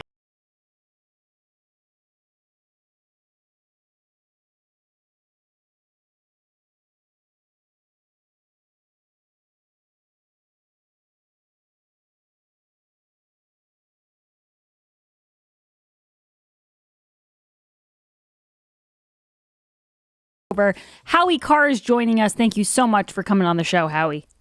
I miss Prince. Who That's a great doesn't? song. Who doesn't, Howie? That's actually one singer that Howie and I both enjoy. There's not many. That was one of the great scenes of the last 50 years of movie making, is when Jack Nicholson, the Joker, is coming up the stairs after he's poisoned everybody else except for Vicky Vale and Batman. Yeah, there's not a lot of times where Howie asks me to watch something on YouTube. It's usually the other way around, and that was one scene he made me watch on YouTube. That is a great Batman movie. Great Batman movie. It really was. All right, Howie. So my question for you, I want to play this sound cut for you because I cannot get enough of it, and I want your immediate go-to reaction. I'm sure you'll be discussing this during your show, but here is Jen Psaki talking about how she's reaching the white conservative communities. Cut 4. Members of our COVID team, from Dr. Fauci and Dr. Collins, participate in a range of media interviews. You know, an example is Dr. Collins participated in the 700 Club. Dr. Nunez-Smith hosted a faith leaders roundtable. We're also we've run PSAs on the deadliest catch. We're engaged with NASCAR and Country Music TV. We're looking for a range of creative ways to get directly connected to white conservative communities. How are they trying to connect? How are they trying to connect to Biden voting communities? I would assume they're having some seances in graveyards. Very good, Howie. That's a dig right there. Well, I was just going to say, have you seen any PSAs on Boston Blackie or any of the programs that you frequent? Have you found any little note cards in your Perry Mason novels saying "Get your vaccine"? No, I told you the only thing I saw this weekend, I watched more TV than I normally watch, which is normally none. And I saw one ad for H.R. 1, that horrible bill that would destroy the election system we've had in this country since the Constitution was written. That's the only thing I've seen. I don't think it was a PSA either. I think they have so much money, they're just buying the time. Well, Howie, speaking of PSAs, I know that you're a big fan of the Empress of Doom, CDC Director Rochelle Walensky.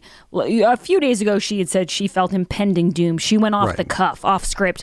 Listen to what she had to say about the current surges happening, cut 2.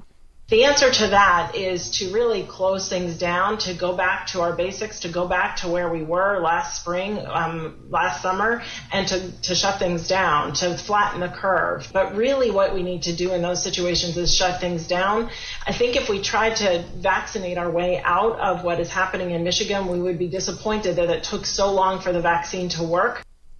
Flatten the curve, Howie. Can you believe the gall? She's actually starting up again with flatten the curve. What do you expect? She lives in Chestnut Hill. She's a neighbor of the former Undersecretary of Climate Change for Charlie Bacon.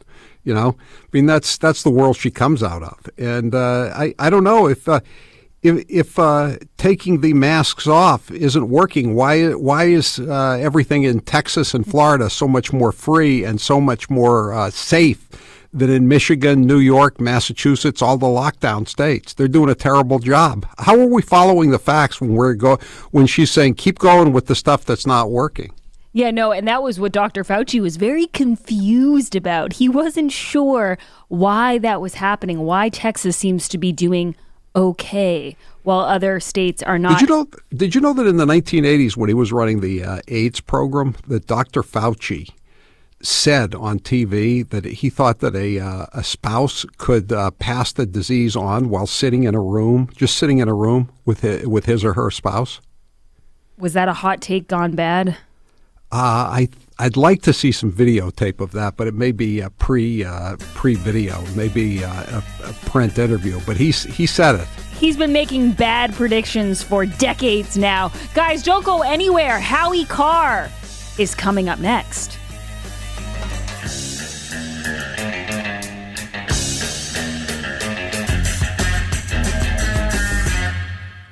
What are you craving for dinner tonight? How about a mini break? Forget grocery store crowds. Forget sitting in traffic trying to figure out what's in the fridge or what you feel like eating or how to make that. Let HelloFresh handle all the shopping and meal planning for you. All you have to do is choose from over 25 chef-created recipes every week. Vegetarian, carb-smart, one-pan, family-friendly, all up to you. Soon there will be a HelloFresh box on your doorstep, delivered contact-free. It will be filled with fresh, pre-portioned ingredients sourced directly from growers and easy-to-follow recipe cards that, in as little as 20 minutes, will become restaurant-quality meals. And best of all, it's 28% cheaper than your local grocery store. It just makes sense, so you could relax, because thanks to HelloFresh, giving yourself a break is back on the table. Go to HelloFresh.com/Howie12 and use code Howie12 to get 12 free meals, including free shipping. That's HelloFresh.com/Howie12, code Howie12.